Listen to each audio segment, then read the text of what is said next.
नमस्कार दोस्तों, स्वागत है आपका अपना ही यूट्यूब चैनल टुडे एग्जाम पर। दोस्तों आज के इस वीडियो में हम सुपर 30 जीके जीएस के इम्पोर्टेंट क्वेश्चंस को देखेंगे। साथ ही साथ इसके अगर 5 टाइम भी एक्स्ट्रा फैक्ट पकड़ लिया हम तो यहाँ पे जो है 180 जीके जीएस के रिलेवेंट इंपॉर्टेंट क्वेश्चंस को देखेंगे जो सीधे सीधे एग्जाम हॉल में आपको नज़र आएगी। ठीक है मेरे भाई, तो चलिए शुरू करते हैं आज का ये क्लास। देखिए जो हमारे रेगुलर बच्चे हैं वह तो नियमित पढ़ रहे हैं या पढ़ रहे होंगे, ये मैं आशा करता हूँ। जो नियमित नहीं है उनका मैं नहीं जानता, और जो नियमित है उनसे मेरा एक बात कहना है कि आपको पढ़ना होगा उन पिताश्री के लिए जिनकी गंजी में कई जगह छिद्र हो चुके हैं लेकिन कुछ दिन और करके टाल रहे हैं। पढ़ना होगा उन माताश्री के लिए जिनको कई बार पड़ोसन जो है ना ताने दे चुके हैं, बस उचित समय का इंतजार कर रही है। पढ़ना होगा उन भाई के लिए जिनके मोबाइल तो फूट चुके हैं, रबर लगा के चला रहे हैं ये सोचते हुए कि किसे कहें। ठीक है मेरे भाई, तो जब अखाड़ा में आप उतर गए हैं तो मेहनत करने से मत डरिए। देखिए मैं बूढ़ा आदमी नौकरी पेशा करते हुए आपको अपना पूरा समय जो भी होता है आप पे खर्च करता हूं, तो आपका भी दायित्व बनता है कि हम जो पढ़ा रहे हैं उसे पढ़िए, तभी आप सफल हो पाएंगे, है ना। चलिए शुरू करते हैं आज का ये क्लास, है ना। देखिए हमारी कंटेंट है, ई बुक वगैरह है, बिहार एसएससी रेलवे इत्यादि की कंटेंट हमारे पास अवेलेबल है जो मेरा सेल्फ मेड होता है, और ये कितने ऑथेंटिक है ये आपने भी सुना होगा। तो इस मोबाइल नंबर पे जो है आप व्हाट्सएप मैसेज के थ्रू कंटेंट को बाय कर सकते हैं, या डिस्क्रिप्शन में लिंक दिया गया है, लिंक के थ्रू भी आप जो है कंटेंट को बाय कर सकते हैं। एक एक बात ध्यान से सुनना बेटा। देखिए पहला प्रश्न है, भारत के किस राज्य में सबसे अधिक प्रधानमंत्री अब तक बने हैं? किस राज्य से सबसे अधिक प्रधानमंत्री जो है इंडिया में बने हैं? तो इसका आंसर है उत्तर प्रदेश। उत्तर प्रदेश से हम बात कर ले तो सबसे पहले प्रथम प्रधानमंत्री जवाहरलाल नेहरू जी जो है उत्तर प्रदेश से ही थे। फिर इंदिरा गांधी जी, ये भी आपके उत्तर प्रदेश से ही आ जाएंगे। फिर चौधरी चरण सिंह साहब, है ना, ये भी आपके उत्तर प्रदेश से ही आ जाएंगे। और बात करें गांधी फैमिली में तो राजीव गांधी, ये भी आपके उत्तर प्रदेश से ही आ जाएंगे। इनके अलावा लाल बहादुर शास्त्री साहब, ये भी उत्तर प्रदेश से आ जाएंगे। अटल बिहारी वाजपेयी साहब उत्तर प्रदेश और मध्य प्रदेश दोनों काउंट होते हैं, लेकिन ये भी उत्तर प्रदेश में रख लेंगे। कुल मिला के चंद्रशेखर साहब भी हो जाएंगे। कुल मिला के सबसे अधिक प्राइम मिनिस्टर जो हैं ये उत्तर प्रदेश राज्यों ने अब तक इंडिया को दिया है। अब आते हैं प्राइम मिनिस्टर से इंपॉर्टेंट बात कर लेते हैं जो एग्जाम में आपके कौन कौन से क्वेश्चन और भी आते हैं। सबसे पहले पीएम की नियुक्ति कौन करते हैं? प्रेसिडेंट साहब करते हैं। कौन करते हैं भाई? प्रेसिडेंट साहब करते हैं। कौन सा आर्टिकल इसमें यूज होता है? 75 आर्टिकल इसमें यूज होता है। पीएम जो है ये आपका कार्यपालिका में वास्तविक शक्ति रखता है, वास्तविक प्रधान आप इसे कह सकते हैं। वैसे कार्यपालिका का प्रधान अपन प्रेसिडेंट को कहते हैं केंद्र में, और राज्यपाल को कहते हैं राज्यों में। ठीक है। प्रधानमंत्री से एक क्वेश्चन बहुत पॉपुलर पूछा जाता है कि भाई प्रधानमंत्री जो है ना, प्रधानमंत्री किस सदन में जो है मुखिया होते हैं, अध्यक्ष होते हैं, या फिर कहां पर, कौन से संस्था में? तो प्रधानमंत्री जो है ये आपके नीति आयोग में अध्यक्ष होते हैं। मैंने अभी लेटेस्ट ही बताया था कि भाई प्रधानमंत्री जो है एसएआई में भी अध्यक्ष होते हैं। ये एसएआई क्या है ना, स्पोर्ट्स अथॉरिटी ऑफ इंडिया, भारतीय खेल प्राधिकरण। इसकी स्थापना वर्ष पूछी जाती है 1984 में होती है, और इसमें अध्यक्ष के तौर पर वर्तमान समय तक में कौन काम करते हैं सर? तो प्रधानमंत्री साहब काम करते हैं। अब इंदिरा गांधी का मैंने नाम लिया था, इंदिरा गांधी से 3-4 क्वेश्चन आपके एग्जाम में बनते हैं। कौन कौन से? सबसे पहले भारत रत्न प्राप्त करने वाली महिला, तो ये कौन हो जाएगा? इंदिरा गांधी। इंदिरा गांधी को और हम क्या कहते हैं?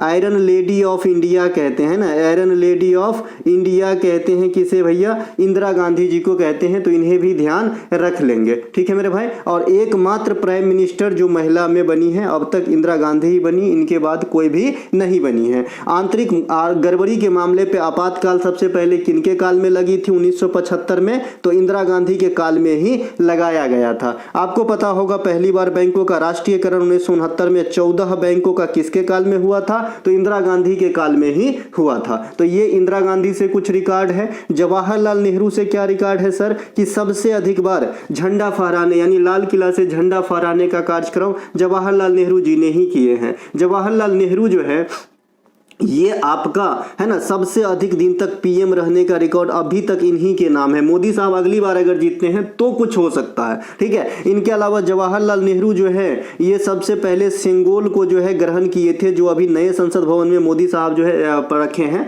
है ना, अभी जो नया संसद का उद्घाटन हुआ था उसमें, तो पहले सेंगोल जवाहरलाल नेहरू जी को ही मिला था। तो ये बात भी ध्यान रखेंगे। इनके अलावा इनका एक किताब है डिस्कवरी ऑफ इंडिया, ये काफी पूछे जाते हैं। इनके अलावा इनके जो कांग्रेस के लाहौर अधिवेशन है 1929 जिसमें पूर्ण स्वतंत्रता की मांग की गई थी, ये भी क्वेश्चन इनसे पूछा जाता है। ये सब ध्यान रख लेंगे जवाहरलाल नेहरू साहब को, ठीक है मेरे भाई। इसके अलावा अभी जो प्रधानमंत्री का क्रम चल रहा है, ये कौन सा क्रम है सर? ये आपका 15वां क्रम है। कौन सा क्रम है? 15वां क्रम है। देखिए ये क्वेश्चन जो है ये काफी क्रिटिकल क्वेश्चन है कि सबसे कम समय तक पीएम कौन रहे, है ना, सबसे कम समय तक पीएम कौन रहे, सबसे कम समय तक पीएम कौन रहे। तो अगर इसमें कहीं भी कार्यवाहक शब्द है ना, कार्यवाहक शब्द मेंशन है या फिर कार्यवाहक शब्द मेंशन है या फिर सर्वप्रथम शब्द मेंशन है ना, सर्वप्रथम शब्द मेंशन है ना, तो ये आंसर हो जाएगा सर गुलजारी लाल नंदा, है ना। कौन हो जाएगा भाई? गुलजारी लाल नंदा सबसे पहले, या फिर है ना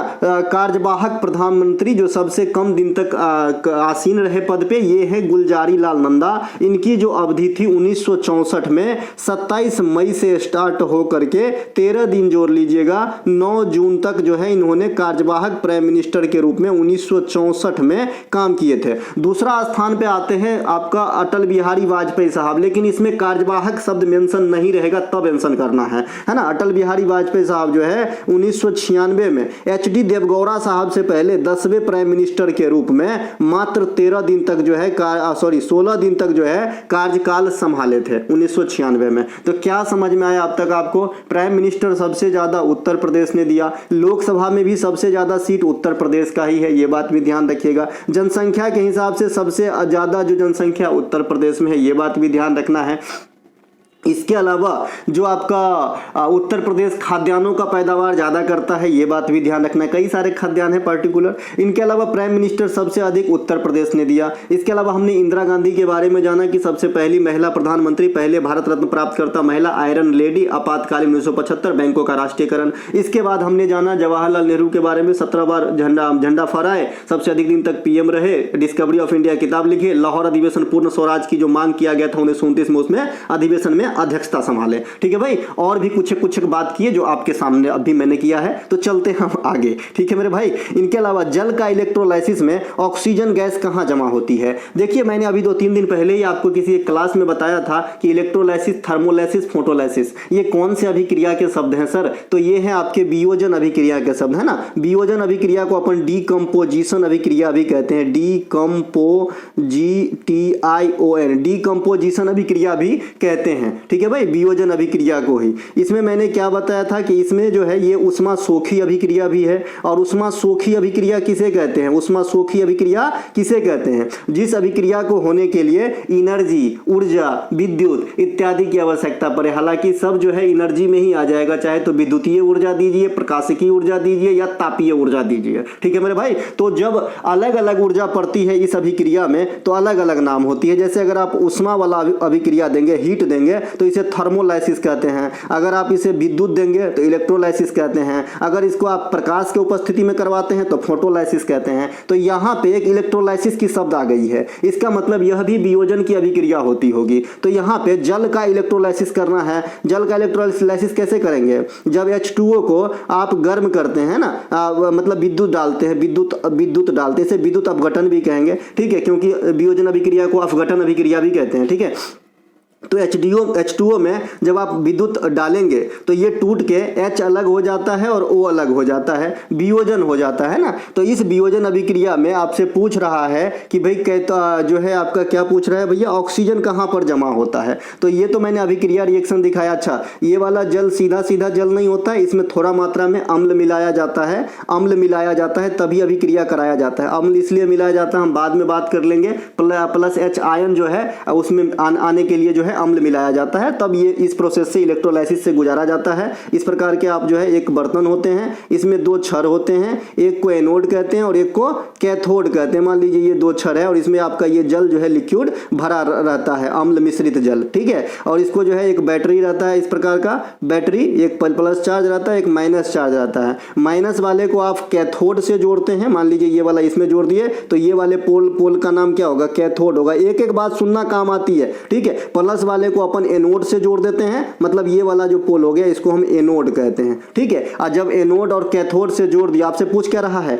ऑक्सीजन गैस कहाँ जमा होती है, ऑक्सीजन गैस कहाँ जमा होती है, तो ऑक्सीजन गैस आपका एनोड पे होती है। एनोड पे जो है ये आपका ऑक्सीजन गैस जमा होती है और कैथोड पे आपका हाइड्रोजन गैस जमा होती है। अभी जो आपने प्रक्रिया इससे पहले रिएक्शन देखा था कि भाई H2O को जब तोड़ा जाता था अम्ल मिश्रित H2O को, तो वहां पे जो है ऑक्सीजन और हाइड्रोजन अलग अलग होता था। तो यही एक प्रोसेस है ना, कि भाई ये जो है इसमें इलेक्ट्रिक सप्लाई जुड़े हुए होते हैं, धन विभव और आपका ऋणायन जो है कैथोड से जुड़े होते हैं और धनायन जो है आपका एनोड से जुड़े होते हैं। एनोड पे ऑक्सीजन आ जाता है और कैथोड पे हाइड्रोजन आ जाता है। अब यहीं से एक चीज और आपको बताना चाहूंगा कि मैंने बताया है एडिशन ऑफ ऑक्सीजन क्या कहलाता है और रिमूवल ऑफ हाइड्रोजन क्या कहलाता है, या फिर एडिशन ऑफ हाइड्रोजन क्या कहलाता है। तो एडिशन ऑफ ऑक्सीजन ऑक्सीकरण कहलाता है। इसका मतलब ऑक्सीकरण कहां पे हो रहा है ना, ऑक्सीडेशन कहते हैं इसको। ये कहां पे हो रहा है, तो ये एनोड पे हो रहा है। और रिडक्शन कहां पे हो रहा है, तो ये आपका कैथोड पे हो रहा है। तो ऐसे समझ में आया कि नहीं? तो ठीक है, ये बहुत जितने बात है ना सब कुछ अच्छे से याद रखना, काम आवेगी आपको। फिर से एक बार समझा देता हूं। देखिए भैया, है ना, जो आपका वियोजन अभिक्रिया होता है उसमें क्या होता है कि एक यौगिक जो है टूट के अलग अलग तत्व का निर्माण करते हैं, इसे हम वियोजन अभिक्रिया कहते हैं। वियोजन में हम जो है एनर्जी का इस्तेमाल हमेशा करते हैं। एनर्जी कई रूप में होती है, ताप के रूप में हो सकती है, इलेक्ट्रिसिटी के रूप में हो सकती है, या आपका प्रकाशिकी के रूप में हो सकती है। अब जैसे जैसे आप एनर्जी जिस प्रकार का देंगे उस अभिक्रिया का वैसा नाम हो जाएगा। ताप वाला देंगे तो थर्मोलाइसिस, इलेक्ट्रिक वाला देंगे तो इलेक्ट्रोलाइसिस, और प्रकाश वाला देंगे तो आपका फोटोलाइसिस। ठीक है मेरे भाई। अब जो है ये इस प्रक्रिया में जो आपका जल का विद्युत अपघटन हो रहा है, इसमें एक बैटरी से एनोड और कैथोड जुड़े हुए होते हैं। एनोड और कैथोड क्या है, दो पोल है। एनोड कैसा होता है, पॉजिटिव पोल होता है। कैथोड कैसा होता है, निगेटिव पोल होता है। ठीक है, एनोड पे आपका ऑक्सीजन जमा होता है, कैथोड पे आपका हाइड्रोजन जमा होता है। ऑक्सीजन जहां जमा होता है वो क्या हो गया, ऑक्सीकरण हो गया, और जहां पे हाइड्रोजन आ गया वो क्या होता है, अवकरण होता है। तो ये आपको याद रखना है। महारानी रुद्रमा देवी किस वंश से संबंधित थी, तो महारानी रुद्रमा देवी जो है ये काकतीय वंश से संबंधित है। कौन से वंश से, काकतीय वंश से। देखिए आपसे पूछता है कि भाई काकतीय वंश के संस्थापक कौन हुए, तो काकतीय वंश के संस्थापक ना बेटा राजू है ना, इस प्रकार का नाम है बेटा राजू, या बेता राजू भी कहते हैं, बीटा राजू भी कहते हैं। एगो बीटा प्रथम अलग है, एगो जो है बीटा प्रथम अलग है, बीटा प्रथम अलग है। इसको अभी हम नहीं याद करेंगे, अभी हम बेटा राजू या बीता राजू को याद करेंगे, जो काकतीय वंश के संस्थापक माने जाते हैं। रुद्रमा देवी इसी वंश से हुई। इसी प्रकार की महिला में अगर आपसे कहे कि भाई, जैसे आपसे पूछा जाता है कि भाई अकबर का राज्याभिषेक कितने वर्ष में हुआ था, तो 13 वर्ष में हुआ था। उसी प्रकार से अगर आपसे पूछे कि रुद्रमा देवी का राज्याभिषेक कितने साल में हुआ था, तो 14 साल में हुआ था। उसी प्रकार से अगर आपसे पूछे कि बाबर ने, है ना, बाबर ने कितने वर्ष की उम्र में फरगना की शासन व्यवस्था संभाली थी, है ना, तो ये भी 14 वर्ष हो जाएगा। इनके अलावा अगर आपसे पूछे कि अशोक गद्दी पे बैठने के बाद कितने वर्ष के बाद कलिंग युद्ध किए थे, तो 8 वर्ष के बाद, ये भी आपको ध्यान में रखना है। तो ये सब कुछ क्रिटिकल क्वेश्चन कौन सोचेगा, ये मनोजवा सोचेगा, मैं सोचूंगा। ठीक है भाई, तो ये सब ध्यान रखना। इनके अलावा ये काकतीय वंश हो गया, ये रुद्रमा देवी हो गया। इनके अलावा इसी प्रकार की क्वेश्चन कौन सा है, रजिया। ये रजिया उल्टा लिखा गया, एक सेकंड। रजिया जो है ना, यार रजिया लो, है ना, मैं व्याकरण नहीं पढ़ा रहा हूँ। रजिया सुल्तान, इनकी शासन अवधि पूछा जाता है। ये पूछा जाता है आपको 1236 से 1240। इसमें क्वेश्चन और पूछा जाता है कि रजिया जो है कब जो है सत्ता से गिर गई, या फिर सत्ता से जो है इनको हटाया गया, तो 1240 आंसर होता है। ठीक है भाई। इनके अलावा ध्यान रखना, एक सेकेंड, एक बच्चा प्रोटीन और विटामिन के लिए क्लास डिमांड कर रहे हैं। ठीक है, तो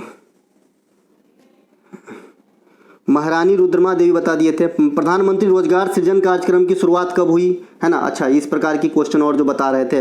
तो रजिया सुल्तान 1236 से 1240 केकर बेटी थी, इल्तुतमिश की, ये बात भी ध्यान रखिएगा। एक आपका पूछा जाता है इस प्रकार के प्रश्नों में, रानी गाई दिनल्यू, इस प्रकार का नाम है इनका, रानी गाई दी नय संजुक और फिर लय संजुक हर्षु का, रानी गायदिनल्यू।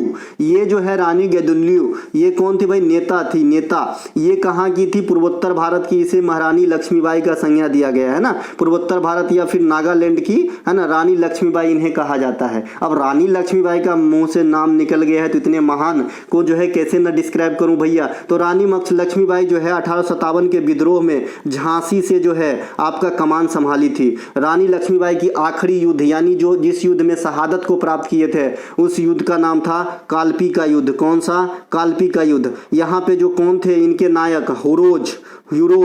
ह्यूरोज है ना, वो नवरोज त्यौहार होता है जो बलबन ने स्टार्ट किया था, पारसी त्यौहार है, इसका नाम है ह्यूरोज। ठीक है भाई, तो ये ध्यान रखेंगे। रानी लक्ष्मीबाई की जो समाधि है ये भी पूछा जाता है आपको सर, ये ग्वालियर के अंदर है। रानी लक्ष्मीबाई का ओरिजिनल नाम भी पूछा जाता है मणिकर्णिका। मणिकर्णिका घाट बनारस में है ना। अगर आपको जो है बहुत घमंड आ गया है तो एक दिन मणिकर्णिका घाट के पास थोड़ी देर जाके बैठे कोई भी इंसान, सब जो है समझ में आ जाएगा। हजारों जो चिता है एक साथ जलती है। जय हो मणिकर्णिका घाट, अपने को भी वहीं जाना है। इनके अलावा प्रधानमंत्री रोजगार सृजन कार्यक्रम की शुरुआत कब हुई थी? ये क्वेश्चन जो है आपको मैं पहले भी बता चुका हूं। ये हुआ था भैया 2008 के अंदर। कब हुआ था? 2008 के अंदर हुआ था। क्या बोल रहे? साइलेंट। प्रधानमंत्री रोजगार सृजन कार्यक्रम क्या बताए थे भाई? प्रधानमंत्री रोजगार सृजन कार्यक्रम कब हुआ था? 2008 में हुआ था। और मैंने आपको बताया था कि ये दो योजना को मिला के बनाया गया है। तो ये कौन कौन सी योजना है? दो योजना, तो एक तो है आपका भैया प्रधानमंत्री रोजगार योजना। प्रधानमंत्री रोजगार योजना ये कब बना था? ये 1993 में बना था। और ओकरे 2 साल के बाद बताए थे एगो और योजना आया था, ग्रामीण रोजगार सृजन कार्यक्रम, है ना, ग्रामीण GRR है ना, सृजन कार्यक्रम, इसे मैं हिंदी में लिख दिया हूँ, ग्रामीण रोजगार सृजन कार्यक्रम, ये 1995 में आया था। इन दोनों योजना को क्या किया? मर्ज कर दिया गया 2008 में, और नाम क्या दिया गया? प्रधानमंत्री रोजगार सृजन कार्यक्रम नाम दिया गया। तो इसे भी ध्यान रख लेंगे। इसी प्रकार से नरेगा मनरेगा पूछा जाता है। तो नरेगा एक्ट आया था 2005 में, और नरेगा बना था 2006 में, और मनरेगा बना था 2009 में। ठीक है भाई, तो इसे भी ध्यान रख लेंगे। 100 दिन का रोजगार मुहैया कराता है ग्रामीण इलाका में। ठीक है, ये रहा आपके भैया हमारे ई बुक का जो है आपका रिव्यू है 1-2 बच्चे का, और ये है पहला पेज, आप लोग ले सकते हैं। इनके अलावा मणिपुर, मेघालय और त्रिपुरा अपना स्थापना दिवस कब मनाते हैं? तो 21 जनवरी को मनाते हैं आपका मणिपुर, मेघालय और त्रिपुरा। ये तीनों राज्य जो है 21 जनवरी को अपना स्थापना दिवस मनाते हैं। सबसे ज़्यादा पॉपुलर 1 मई को जो है 2 राज्य मनाते हैं, महाराष्ट्र और गुजरात मनाते हैं ना, महाराष्ट्र और गुजरात मनाते हैं। ये 1960 में जो है ना महाराष्ट्र से जो है गुजरात अलग हुआ था, तो ये ध्यान रखेंगे। इनके अलावा 1 मई को अपन मजदूर दिवस भी मनाते हैं क्या? हाँ ना, मजदूर दिवस मनाते हैं, और मेरे शादी का भी दिन है, आप लोगों को पता ही होगा। तो ये मजदूर दिवस मनाते हैं हम। इनके अलावा जो है 1 नवंबर को सबसे ज़्यादा राज्यों जो है अपनी स्थापना या बर्थडे दिवस मनाते हैं। देखिए वैसे तो 8 राज्य मनाते हैं, लेकिन मैंने आपको 7 ही बताया है। इसके पीछे रीजन है कि मैंने 7 ही क्यों बताया है। तो आइए समझा देता हूँ कि 7 ही क्यों मनाएंगे 1 नवंबर को। ठीक है, देखिए 1 नवंबर को जो आप मनाते हैं हरियाणा पंजाब, चलेंगे ऊपर से हरियाणा पंजाब, फिर मध्य प्रदेश और उसका पुत्र यानी छत्तीसगढ़, है ना, मध्य प्रदेश और उनका पुत्र हो जाएगा आपका छत्तीसगढ़ हो जाएगा। फिर कर्नाटक और केरला भी आ जाना, कर्नाटक और केरल भी आ जाना। तो कितने हो गए? 6। तमिलनाडु लगले हाथ, और आंध्र प्रदेश भी लगले हाथ, है ना। तो कितने हो गए भैया? 4 गो ऊपर और 4 गो नीचे में हो गया। ठीक है, 4 गो ऊपर और 4 गो नीचे में हो गया। अब क्या हुआ कि ये जो तमिलनाडु जो 1 नवंबर को मना रहे थे ना अपना स्थापना दिवस, तो इस पे ब्रेक लग गया है। ठीक है, तो इसीलिए वर्तमान में 7 गो राज्य मनाता है 1 नवंबर को अपना स्थापना दिवस, और 2 गो केंद्र शासित प्रदेश है लक्षद्वीप और पुदुचेरी, तो इन्हें भी न भूलिएगा। ठीक है, तो 7 गो राज्य और 2 गो केंद्र शासित प्रदेश जो है 1 नवंबर को अपना स्थापना दिवस मनाते हैं। पहले तमिलनाडु भी मनाते थे, लेकिन अब नहीं मनाते हैं। इनके अलावा जयपुर के हवा महल के बाहरी दीवारों पर खिड़की की संख्या कितनी है? तो 953 गो खिड़की है। अब जयपुर के हवा महल कौन बनाए हैं सर? तो सवाई प्रताप सिंह बनाए। कौन बनाए भाई? सवाई प्रताप सिंह बनाए हैं। कौन बनाए हैं? सवाई प्रताप सिंह बनाए हैं। देखिए जयपुर को अपने आप में क्या कहा जाता है? पिंक सिटी ऑफ इंडिया कहा जाता है। क्या कहा जाता है भाई? पिंक सिटी ऑफ इंडिया कहा जाता है। ठीक है, इसके अलावा इसी प्रकार से अगर बात करेंगे आगरा का जो लाल किला है उसके अंदर शीश महल है ना, शीश महल, जिसे मुगल कालीन हमाम भी कहा जाता है। इसका निर्माण कौन करवाए हैं? तो इसका निर्माण शाहजहां करवाए हैं। कौन करवाए हैं? शाहजहां करवाए हैं। देखिए एगो शीश महल जो है पटियाला में भी है। कहाँ पे है? पटियाला में है। पटियाला पटियाला, है ना। तो ये जो पटियाला में है इसका निर्माण कौन किए हैं? नरिंदर सिंह किए हैं। कौन किए हैं? नरिंदर सिंह किए हैं। नरिंदर सिंह, राजा नरिंदर सिंह। तो इन्हें भी ध्यान रखेंगे। अच्छा, नरिंदर सिंह कपानी किसका खोज किए थे? आप लोग कमेंट कीजिएगा। मेरा जो है लिंकिंग प्रोसेस चलता है भैया। यहाँ नरिंदर सिंह जो है शीश महल बनवा रहे हैं, एगो नरिंदर सिंह जो है फिजिक्स के अंदर किसी चीज का खोज किए थे, नरिंदर सिंह कपानी। चलो बता देता हूँ, तरित चालक का। ठीक है मेरे भाई, तो वो ध्यान रखेंगे। अब हम चलते हैं आगे। भारतीय, अच्छा जयपुर और उदयपुर कौन बताएगा? वो तो सबसे ज्यादा पूछा जाता है। जयपुर शहर की स्थापना तो जय सिंह द्वितीय। कौन किए थे भाई? जय सिंह द्वितीय बउआ, है ना। जय सिंह सेकेंड। और उदयपुर का किए थे भैया उदयपुर द्वितीय। तो ये ध्यान रखेंगे, ठीक है। ये भी पूछा जाता है। इनके अलावा आगरा शहर का तो सब जानते हैं, लोधी, सिकंदर लोधी। भारतीय संविधान में स्वतंत्रता के सिद्धांत किस देश के संविधान से ग्रहण किए गए हैं, एडॉप्ट किए गए हैं? देखिए आप सभी को पता होगा कि जो फ्रांसीसी राज क्रांति हुई थी 1789 में। चलिए एक क्वेश्चन पूछ ही लेते हैं कि भाई 1789 में फ्रांस के जो वहाँ के राजा कौन थे, है ना। लुई करके कुछ नाम है, आप बताइएगा उसका क्रम। लुई 14वां, 15वां, 16वां, 20वां बताइएगा, ठीक है। तो ये जो आपका 1789 में फ्रांसीसी राज क्रांति होती है, तो इनमें एक नारा होता है ना। क्या नारा होता है? कोई बच्चा? स्वतंत्रता, समानता और मानव बंधुत्व, है ना। स्वतंत्रता, है ना, समानता और मानव बंधुत्व, है ना, मानव बंधुत्व। तो यहीं से हम जो है ये स्वतंत्रता वाले शब्द को एडॉप्ट किए हैं। चलते हैं आगे। इनके अलावा अवतल दर्पण में किसी वस्तु की दूरी 10 सेंटीमीटर, है ना, किसी वस्तु की दूरी 10 सेंटीमीटर, अब फोकस दूरी 20 सेंटीमीटर, तो प्रतिबिंब की दूरी क्या होगी? ठीक है, स्पेस बना दिया हूं ताकि मैं अच्छे से समझा सकूं। देखिए अवतल दर्पण में आप सभी लोग जानते हैं कि प्रतिबिंब जो है दो तरीके से बनते हैं। एक तो काल्पनिक भी बनता है और एक आपका वास्तविक भी बनता है। यहाँ इन्फिनिटिव है, यहाँ वक्रता त्रिज्या है और यहाँ फोकस दूरी है। अवतल दर्पण में ये इस प्रकार से कोटिंग किया हुआ रहता है, ठीक है। अब अवतल दर्पण में दो कंडीशन आते हैं चिन्ह परिपाटी का। चिन्ह परिपाटी का कंडीशन कितने आते हैं सर? तो दो कंडीशन आते हैं। कैसे भैया? अवतल दर्पण हो चाहे उत्तल दर्पण हो, वस्तु की दूरी का जो पाछे में मान लेंगे ना, हमेशा निगेटिव लेंगे। समझ में आया कि नहीं समझ में आया? जो प्रतिबिंब की दूरी है ये अवतल दर्पण में वैरी करता है कि प्लस लें कि माइनस लें, ठीक है। तो प्लस कब लेंगे? जब आपका प्रतिबिंब काल्पनिक बनता हो। भैया हमें कैसे पता होगा कि काल्पनिक प्रतिबिंब बन रहा है कि वास्तविक बन रहा है? तो दो गो में से एक गो होगा। अगर न्यूमेरिकल पूछा है और माइनस में आंसर आ रहा है तो समझ लीजिए, अगर माइनस में आपका प्रतिबिंब की दूरी आ रहा है तो समझ लीजिए कि आपका जो प्रतिबिंब है अवतल दर्पण के अंदर वो वास्तविक बनने वाला होगा। अगर प्लस में आंसर आ गया तो काल्पनिक बनने वाला होगा। तो इन्हीं से कान छुइए चाहे इन्हीं से, ठीक है। इनके अलावा जो आपका फोकस दूरी होता है ये अवतल दर्पण में ऑलवेज निगेटिव ही होता है। तो वस्तु की दूरी और फोकस दूरी निगेटिव लेना है और आपका जो प्रतिबिंब की दूरी है ये पॉजिटिव और निगेटिव डिपेंड करेगा कि वास्तविक प्रतिबिंब बन रहा है कि काल्पनिक प्रतिबिंब बन रहा है। यहाँ पे हमें प्रतिबिंब की दूरी ज्ञात करना है, ठीक है। तो हमें डिसाइड बाद में कर पाएंगे हम कि ये वास्तविक प्रतिबिंब बना है कि काल्पनिक बना है। चलिए इसे सॉल्व करते हैं। देखिए अवतल दर्पण में एक कंडीशन ऐसा आता है कि जब किसी वस्तु को आप फोकस दूरी और दर्पण केंद्र के बीच में यहाँ पे वस्तु ए को रख देंगे तो इस ए वस्तु का प्रतिबिंब यहाँ पे बनेगा। तो यही एक कंडीशन है कि काल्पनिक प्रतिबिंब बनता है दर्पण के पीछे साइड, ठीक है भाई। अब हम इसे सॉल्व करने के लिए आ जाते हैं। तो आप सभी को पता है कि दर्पण सूत्र क्या होता है? 1/f बराबर मतलब 1/ फोकस दूरी बराबर 1/v प्लस 1/u होता है।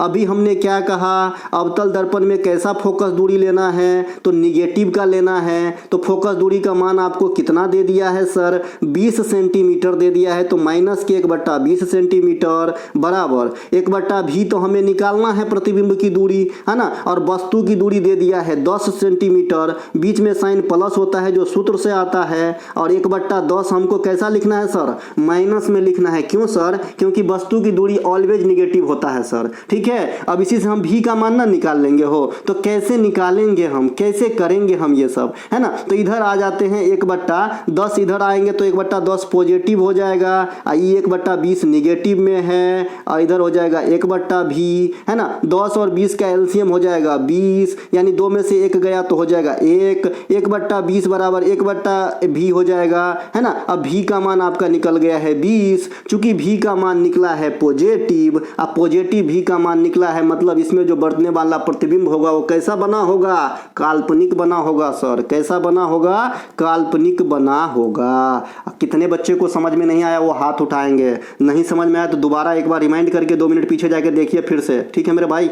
इनके अलावा तेलंगाना के प्रसिद्ध त्यौहार बथुकम्मा हिंदू कैलेंडर के किस माह में मनाई जाती है सर। देखिए बथुकम्मा और बोनालू ये तेलंगाना में जितने भी होते हैं ना, जितने भी चीज तेलंगाना से अगर एग्जामिनर उठाते हैं, इनमें सबसे ज्यादा रेशियो इन दो ही चीज का है कि भाई बथुकम्मा कब होती है, बोनालू कब होती है। बथुकम्मा में कौन देवी, बोनालू में कौन देवी। तो आइए समझते हैं। तेलंगाना में बथुकम्मा त्यौहार जो है ये आपका हो जाता है सर आश्विन महीना में। कौन में, आश्विन महीना में। जैसे अभी आश्विन महीना ही चल रही है, अर्थात नवरात्रि का समय चल रही है, और तेलंगाना में जो ये आपका बथुकम्मा त्यौहार होता है ये भी नवरात्रि के समय ही होता है ना, नवरात्रि के समय ही होता है। कर्नाटक में जो वीरगासे होता है ये भी नवरात्रि के समय ही होता है। बिहार में जो झिझिया होता है ये भी नवरात्रि के समय ही होती है। गुजरात या फिर अक्खा इंडिया कहिए, अब जो डांडिया या फिर ये होता है आपका गरबा, ये भी आपके नवरात्रि के समय ही होता है। तो ये कुछ नवरात्रि वाला त्यौहार या नृत्य कह सकते हैं आप। तो जो बथुकम्मा त्यौहार है ये तेलंगाना में आश्विन महीना में होता है, और बथुकम्मा को अपन क्या कहते हैं, फूलों का त्यौहार कहते हैं सर। क्या कहते हैं सर, फूलों का त्यौहार कहते हैं बउआ। आज एगो फूलदेई त्यौहार होता है, फूलदेई त्यौहार। ये फूलदेई त्यौहार कहाँ पे होता है, ये फूलदेई त्यौहार होता है उत्तराखंड के अंदर। कहाँ पे होता है, उत्तराखंड के अंदर होता है। एगो इसी प्रकार का शब्द है नौखाई त्यौहार, ये नौखाई त्यौहार उड़ीसा के अंदर होता है। तो ये कुछ विविध त्यौहार मैंने बताया है। इसके अलावा जो बोनालू त्यौहार है यहाँ पे, बोनालू, इस बोनालू में देवी काली की पूजा होती है ना, देवी काली माता की पूजा होती है। एक सेकेंड, देवी काली की पूजा होती है आपका बोनालू में। ये भी आपका कहाँ पे रहेगा, बोनालू, बोनालू रहेगा आपका तेलंगाना का, ठीक है। ये जो काली माता वाला पूजा है तेलंगाना में, ये अखार महीना में होता है। जो महीना में आपका धान वगैरह रोपा जाता है, अखार महीना में, जुलाई का समय हो रहता होगा, ठीक है मेरे भाई। तो ये ध्यान रख लेंगे। अभी आपका दीपावली, दीपावली कौन महीना में होता है, कार्तिक महीना में होता है। कौन महीना में होता है, कार्तिक महीना में। नटाल भारतीय कांग्रेस की स्थापना कब और किसने की थी, तो किए थे गांधी जी। कब किए थे, 1894 में किए थे। कब किए थे, 1894 में किए थे, 1894 में किए थे। इसी के थोड़ा दिन और आगे आ जाइए, 1899 में कौन क्या किए थे, तो ये जो है आपका ना मित्र मेला का स्थापना किया गया था। मित्र मेला कौन किए थे, बीडी सावरकर साहब किए थे। जय हो बीडी सावरकर साहब, ये बीडी सावरकर साहब किए थे मित्र मेला का गठन। यही मित्र मेला का संशोधित रूप क्या है, अभिनव भारत। इसका गठन कब हुआ था, 1904 में हुआ था। जान फूंक देना है जी, पढ़ के एकदम नौकरी लेना है कि जान फूंक देना है, 1904 में, ठीक है। बीडी सावरकर ने किया था, ठीक है। इसके बाद अगर आप आगे और आएंगे, ठीक है, तो फिर हिंदुस्तान रिपब्लिकन एसोसिएशन काफ़ी पॉपुलर है। हिंदुस्तान रिपब्लिकन एसोसिएशन एचआरए की स्थापना हुआ था 1924 में, है ना। अगर आप सरकारी महकमे में आएंगे तो आपको भी एचआरए मिलेगा सैलरी के साथ, हाउस रेंट अलाउंस, ठीक है। जो भाई अभी महानगर में रखा गया है 30%, उससे छोटकू शहर में रखा गया है 20%, और सबसे छोटकू शहर में रखा गया है 10%, ठीक है। तो ये भी ध्यान रखिएगा, ये ध्यान रखने की बात नहीं है, नौकरी के बाद की बात है, ठीक है। तो एचआरए का जो स्थापना है ये आपका 1924 में हुआ था। किनके द्वारा,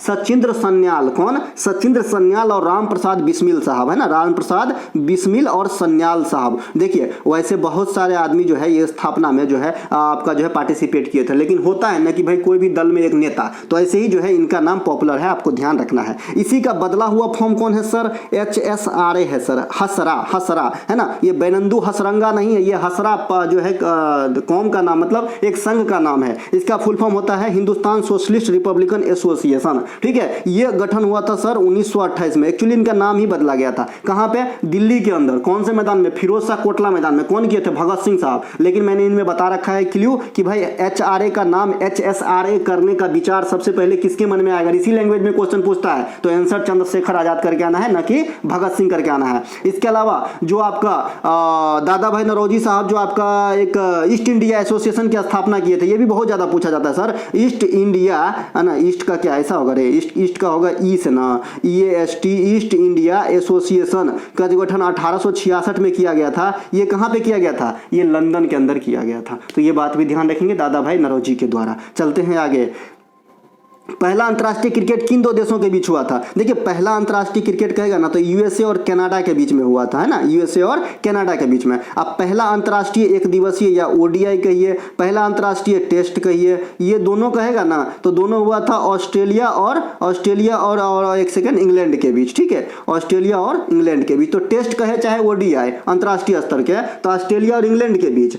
खाली अंतर्राष्ट्रीय क्रिकेटवा कहे, कोई भी फॉर्मेट का नाम न लिखा रहे, तो आप कहेंगे अमेरिका और कनाडा के बीच में 1844 में खेला गया था। ठीक है मेरे भाई, ये ध्यान रख लेंगे। इंडिया 2 बार विश्व कप जीते हैं, 1983 में और 2011 में 50 ओवर वाला कपिल देव साहब और महेंद्र सिंह धोनी के कप्तानी में। और 2 बार T20 जीते हैं, 2007 और 2024 में। 2007 में महेंद्र सिंह धोनी और 2024 में रोहित शर्मा के कप्तानी में। इन्हें भी ध्यान रख लेंगे। चलते हैं आगे। हिंदी भाषा के पहला ज्ञानपीठ पुरस्कार किन्हें दिया गया था? सुमित्रा नंदन पंत साहब को। ज्ञानपीठ ट्रस्ट की स्थापना कब हुई थी? 1961 में। प्राइज देना कब स्टार्ट किए थे? 1965 में। पहला प्राइज किसे मिला था? शंकर कुरूप साहब को, है ना, शंकर कुरूप साहब जो मलयाली भाषा के राइटर हैं, उनको दिया गया था। प्रथम महिला कौन है? आशा पूर्णा देवी। कौन है भैया? आशा पूर्णा देवी, है ना, प्रथम श्रुति पत्र के लिए। और प्रथम जो है आपका हिंदी में सुमित्रा नंदन पंत साहब को दिया गया था। तो इन्हें भी ध्यान रख लेंगे। अभी जो लेटेस्ट वाला है ये आपका रामभद्राचार्य और गुलजार साहब को दिए गए हैं, और रामभद्राचार्य साहब को दिए गए हैं। भारत में रेडियो की शुरुआत कब होती है? 1923 में होती है। लेकिन अगर भारत में रेडियो की प्रसारण जो है पूर्ण रूप से माना जाता है 1927। तो ये दोनों क्वेश्चन में भी क्लू है। खाली आपको फॉर्मली शुरुआत पूछा जाता है, स्टार्टिंग पूछा जाता है तो 1927। अगर आपसे पूछा जाता है कि रेडियो के प्रसारण कब जो है स्थापित किया गया, तो आपका 1927 आंसर होगा। ऑल इंडिया रेडियो की गठन कब हुई थी? 1936 में हुई थी। इंडियन ब्रॉडकास्टिंग सर्विस की स्थापना 1930 में हुई थी, और आकाशवाणी की स्थापना 1957 में हुई थी। एक्चुअली यही जो 1927 वाला रेडियो है ना, इसी का बदलता हुआ नाम है और बदलता हुआ समय है। क्या नाम है भाई? 1927 में निजी तत्व के द्वारा, 1930 में इंडियन ब्रॉडकास्टिंग सर्विस, 1936 में ऑल इंडिया रेडियो, और 1957 में आकाशवाणी। ठीक है मेरे भाई। इनके अलावा भारतीय वन्यजीव संरक्षण अधिनियम किस वर्ष पारित हुआ था? 1972 में। प्रोजेक्ट टाइगर उन्हीं का भाई है, 1973 में। कब हुआ था? 1973 में। अब प्रोजेक्ट एलिफेंट 1992 में। कब हुआ था? 1992 में। देखिए ये जो वन्यजीव संरक्षण के ऊपर जो प्राइज दिया जाता है, उसमें अमृता देवी बिश्नोई पुरस्कार, ये काफी पॉपुलर है। अमृता देवी बिश्नोई पुरस्कार जो खेजड़ी के वृक्ष के संरक्षण के लिए जो है कार्यरत रही थी राजस्थान के अंदर, है ना, तो इनके नाम पे केंद्र सरकार जो है प्राइज देते हैं। कौन सा प्राइज? भारतीय वन्यजीव संरक्षण के क्षेत्र में अमृता देवी बिश्नोई अवार्ड। तो इनको ध्यान रखेंगे। इनके अलावा ग्रीन हाउस गैस की संकल्पना सबसे पहले किसने की थी? तो जोसेफ फोरियर ने की थी। कौन की थी भाई? जोसेफ फोरियर ने। अब देखिए आपको यह पूछा जाता है कि ऑक्सीजन का, तो ऑक्सीजन का जोसेफ प्रिस्टले ने किया था। कौन किया था भाई? जोसेफ प्रिस्टले ने किया था। जोसेफ प्रिस्टले ने किया था ऑक्सीजन का। आपसे पूछा जाता है हाइड्रोजन का। हाइड्रोजन का कौन किए थे? कैवेंडिश ने किए थे। कैवेंडिश, है ना, कैवेंडिश ने किए थे। तो ये सब कनी मनी ध्यान रख लीजिएगा, आपको काम आएगा, है ना। इसके अलावा चलते हैं आगे। अच्छा, ग्रीन हाउस गैस कौन कौन होता है? तो जो खतरनाक टाइप से होता है सभी को। सबसे पॉपुलर कौन सा है? कार्बन डाइऑक्साइड है। और सबसे ज्यादा ग्रीन हाउस गैस में विचलन कौन दर्शाता है? तो आपका जलवाष्प दर्शाता है। जलवाष्प भी ग्रीन हाउस गैस में आ जाता है। ये ध्यान आप रख लेंगे। हंसाने वाली गैस किसे कहते हैं? नाइट्रस ऑक्साइड को कहते हैं, N2O को कहते हैं। ठीक है। इनके अलावा शुष्क बर्फ किसे कहते हैं? ठोस कार्बन डाइऑक्साइड को कहते हैं शुष्क बर्फ कहते हैं। इन्हें ध्यान रखेंगे, ड्राई ऐश कहते हैं। इनके अलावा चिकित्सा के क्षेत्र में प्रथम नोबेल पुरस्कार किसे मिला था? भैया इमिल बेन बेहरिंग को मिला था। कल मैं एक शॉर्ट वीडियो बनाऊंगा जिसमें नोबेल पुरस्कार की जानकारी आपको दूंगा, अगर होगा तो, ठीक है, और आप लोग कहोगे तभी, है ना। देखिए इमिल बेन बेहरिंग को मिला था। ये जर्मन जो है चिकित्सक थे। इनको सबसे पहले 1901 में आपका मेडिसिन के क्षेत्र में जो है नोबेल पुरस्कार दिया गया था। पहला फिजिक्स के नोबेल पुरस्कार विलियम रोएंटजन को दिया गया था ना, विलियम रोएंटजन को दिया गया था। रोएंटजन ये क्या किए थे भैया? एक्स किरण के खोज किए थे, इनको दिया गया था। प्रथम केमिस्ट्री के क्षेत्र में किसे दिया गया था? जॉन बफट हॉफ, इस प्रकार से नाम है भाई, जॉन बफट, हाँ ना, बफट हॉफ, इस प्रकार से नाम है। अब देखिए थोड़ा बहुत गलती हो सकती है इसमें, लेकिन मैं याद रखने के लिए जो है ऐसे ही नाम याद रखा हूं। जॉन बफट हॉफ, इस प्रकार से नाम है इनके। केमिस्ट्री में पहली बार इनको दिया गया था। इकोनॉमिक्स में रेगनर फिश और जॉन टिनबर्ग को, है ना, रोगनर फिश और जॉन टिनबर्ग को एक साथ दिया गया था 1969 में, है ना। पहला इकोनॉमिक्स में जो है भारतीय जिन्होंने नोबेल जीता अमर्त्य सेन साहब हैं। ठीक है, चलते हैं आगे। इनके अलावा पहला भारतीय जो नोबेल जीते रविन्द्रनाथ टैगोर साहब 1913 में। इनके अलावा क्या हुआ भाई।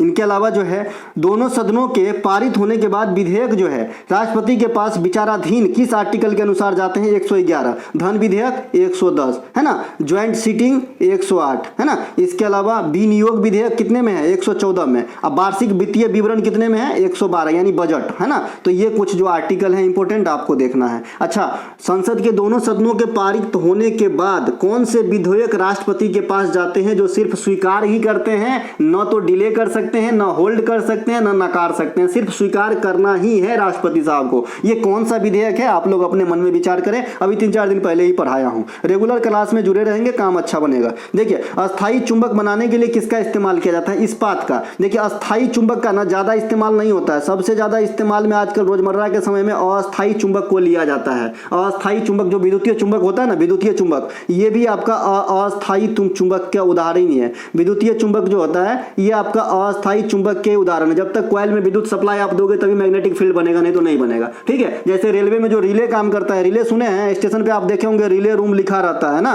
स्टेशन पे वो दरवाजा लगा रहता है, उसमें हमेशा ताला लगा रहता है। आप देखे होंगे कि हमेशा तलवे लगा रहता है यार, कभी खुलता नहीं है। वो क्या रहता है? वो रहता है आपका रिले रूम। उसको खोलने के लिए बहुत ज्यादा तामझाम है, बहुत ज्यादा परमिशन वगैरह लेना पड़ता है, क्योंकि वो सेफ्टी से जुड़ा हुआ रूम है। ठीक है, तो इसी जो रिले वगैरह जो काम करते हैं रेलवे के अंदर, ये भी आपका जो है ये जो आपका टेम्पोररी चुंबक होता है उसी के सिद्धांत पे काज करता है ना, मैग्नेटिक फील्ड के, मतलब कैसा, स्विच के जैसा काम करता है रिले। तो जब तक चुंबकीय फील्ड रहेगा तब तक वो स्विच मेक रहेगा, जैसे ही चुंबकीय फील्ड घटता है में जो है ब्रेक हो जाता है। तो ऐसे में बहुत जगह आपको और काम करता होगा, है ना। तो जो आपका चुंबक है, अगर आप अस्थाई वाला बना रहे हैं परमानेंट तो इस्पात का इस्तेमाल कीजिए, अगर आप टेम्पोररी बना रहे हैं तो नर्म लोहा इत्यादि का इस्तेमाल कीजिए। इसके अलावा चुंबकत्व गुण, जैसे ही टेम्परेचर बढ़ेगा चुंबकत्व का गुण जो है कम होता जाता है ना। और अगर आप चुंबक को बहुत ज्यादा पीटेंगे, ऊंचाई से गिराएंगे तो भी चुंबक की वैल्यू घट जाएगी। चुंबक को कितना भी टुकड़ा में काट दीजिए, साउथ पोल और नॉर्थ पोल फिर से क्रिएट हो जाते हैं, कोई दिक्कत नहीं है। इनके अलावा जो आपका चुंबकीय क्षेत्र का जो मात्रक होता है ना, यहाँ से क्वेश्चन आता है। चुंबकीय क्षेत्र का मात्रक आपका टेस्ला होता है। क्या होता है? टेस्ला। और इसी को अपन गॉस भी कहते हैं, है ना। गॉस एक मात्रक है। टेस्ला, अगर 1 टेस्ला लेंगे ना तो हमारे ख्याल में 104 गॉस होते हैं, कंफर्म नहीं 104 या 109 गॉस है ना। 104 गॉस ही होता है, दी क्या नहीं कंफर्म, एकदम कंफर्म हूं मैं। 104 गॉस होगा 1 टेस्ला बराबर। तो टेस्ला और गॉस दोनों जो है कौन है भैया? चुंबकीय क्षेत्र का जो है मात्रक हो जाएगा। ध्यान रखेंगे। राणा प्रताप सागर किस बांध पर है? राणा प्रताप सागर कौन बांध पर है? तो ये चंबल नदी पर है। चंबल नदी पर है राणा प्रताप सागर बांध जो है, कौन नदी पर है? तो चंबल नदी पर है। इस प्रकार से सागर में मिलता जुलता इंदिरा गांधी बांध सागर है ना, इंदिरा बांध सागर। इंदिरा बांध सागर कौन नदी पर है? इंदिरा बांध सागर कौन नदी पर है? बचपन में क्या हम लोग याद करते थे जब न्यू कॉमर थे, तैयारी करने आए थे? अरे भाई जितना सागर वाला देखो ना, चंबल नदी पे मार देना है सर, ऐसा नहीं है भाई। इंदिरा बांध सागर जो है ये नर्मदा नदी पर है। कौन नदी पर है? नर्मदा नदी पर है, इन्हें ध्यान रख लेंगे। इनके अलावा एक रंजीत सागर बांध है जो काफी बार रेलवे पूछता है ना, रंजीत सागर बांध, ये आपका रावी नदी पर है। कौन नदी पर है भैया? रावी नदी पर है। बाद में की जो है आपका फरक्का बांध है ना, बहुत सारे बांध है ना, तिलैया बांध है, सरदार सरोवर बांध नर्मदे पे हो जाएगा, ओमकारेश्वर भी यहीं हो जाएगा, जय के बाड़ी परियोजना जो है ये आपका किस पे हो जाएगा भैया? ये गोदावरी पे हो जाएगा, है ना। चलते हैं आगे। गंगाधर प्रधान का संबंध कौन नृत्य से? तो ओडिसी नृत्य से। ओडिसी नृत्य कहाँ का? ओडिशा का। प्रमुख गुरु कौन है? तो गुरु आपका केलुचरण महापात्रा। गुरु केलुचरण महापात्रा से मैंने क्या बताया था? 2000 ईस्वी में इन्हें पद्म विभूषण से नवाजा गया था। 1993 में इन्होंने संस्थागत जो है सृजन का स्थापना किए थे। और इसी नृत्य में और कलाकार आएंगे तो संयुक्ता पनिगिरी हो जाएंगे, सोनल मानसिंह हो जाएंगे। सोनल मानसिंह से भी वो क्वेश्चन आता है। सोनल मानसिंह को 2003 में पद्म विभूषण दिया गया था, तो अपने जमाने में सबसे कम उम्र में पद्म विभूषण ग्रहण करने वाली नृत्यांगना बनी थी। ठीक है भाई। इनके अलावा ये जो है आपका ओडिसी नृत्य, ये आपका देवदासी परंपरा से निर्मित नृत्य होता है। उदयगिरी की गुफा में इनके प्रमाण देखने को मिल जाती है। ठीक है भाई। तो ये सब जो है ओडिसी नृत्य के है। इलियाना सिस्टारिस्टी को याद रखिएगा, इलियाना सिस्टारिस्टी ये जो है ओडिसी नृत्य के ही कलाकार हैं। चलते हैं आगे। अंडर 90 महिला T20 वर्ल्ड कप 2025 कहाँ होगी? ये मलेशिया में होगी। अब पहला एडिशन जो है 2023 में कहाँ पर हुआ था?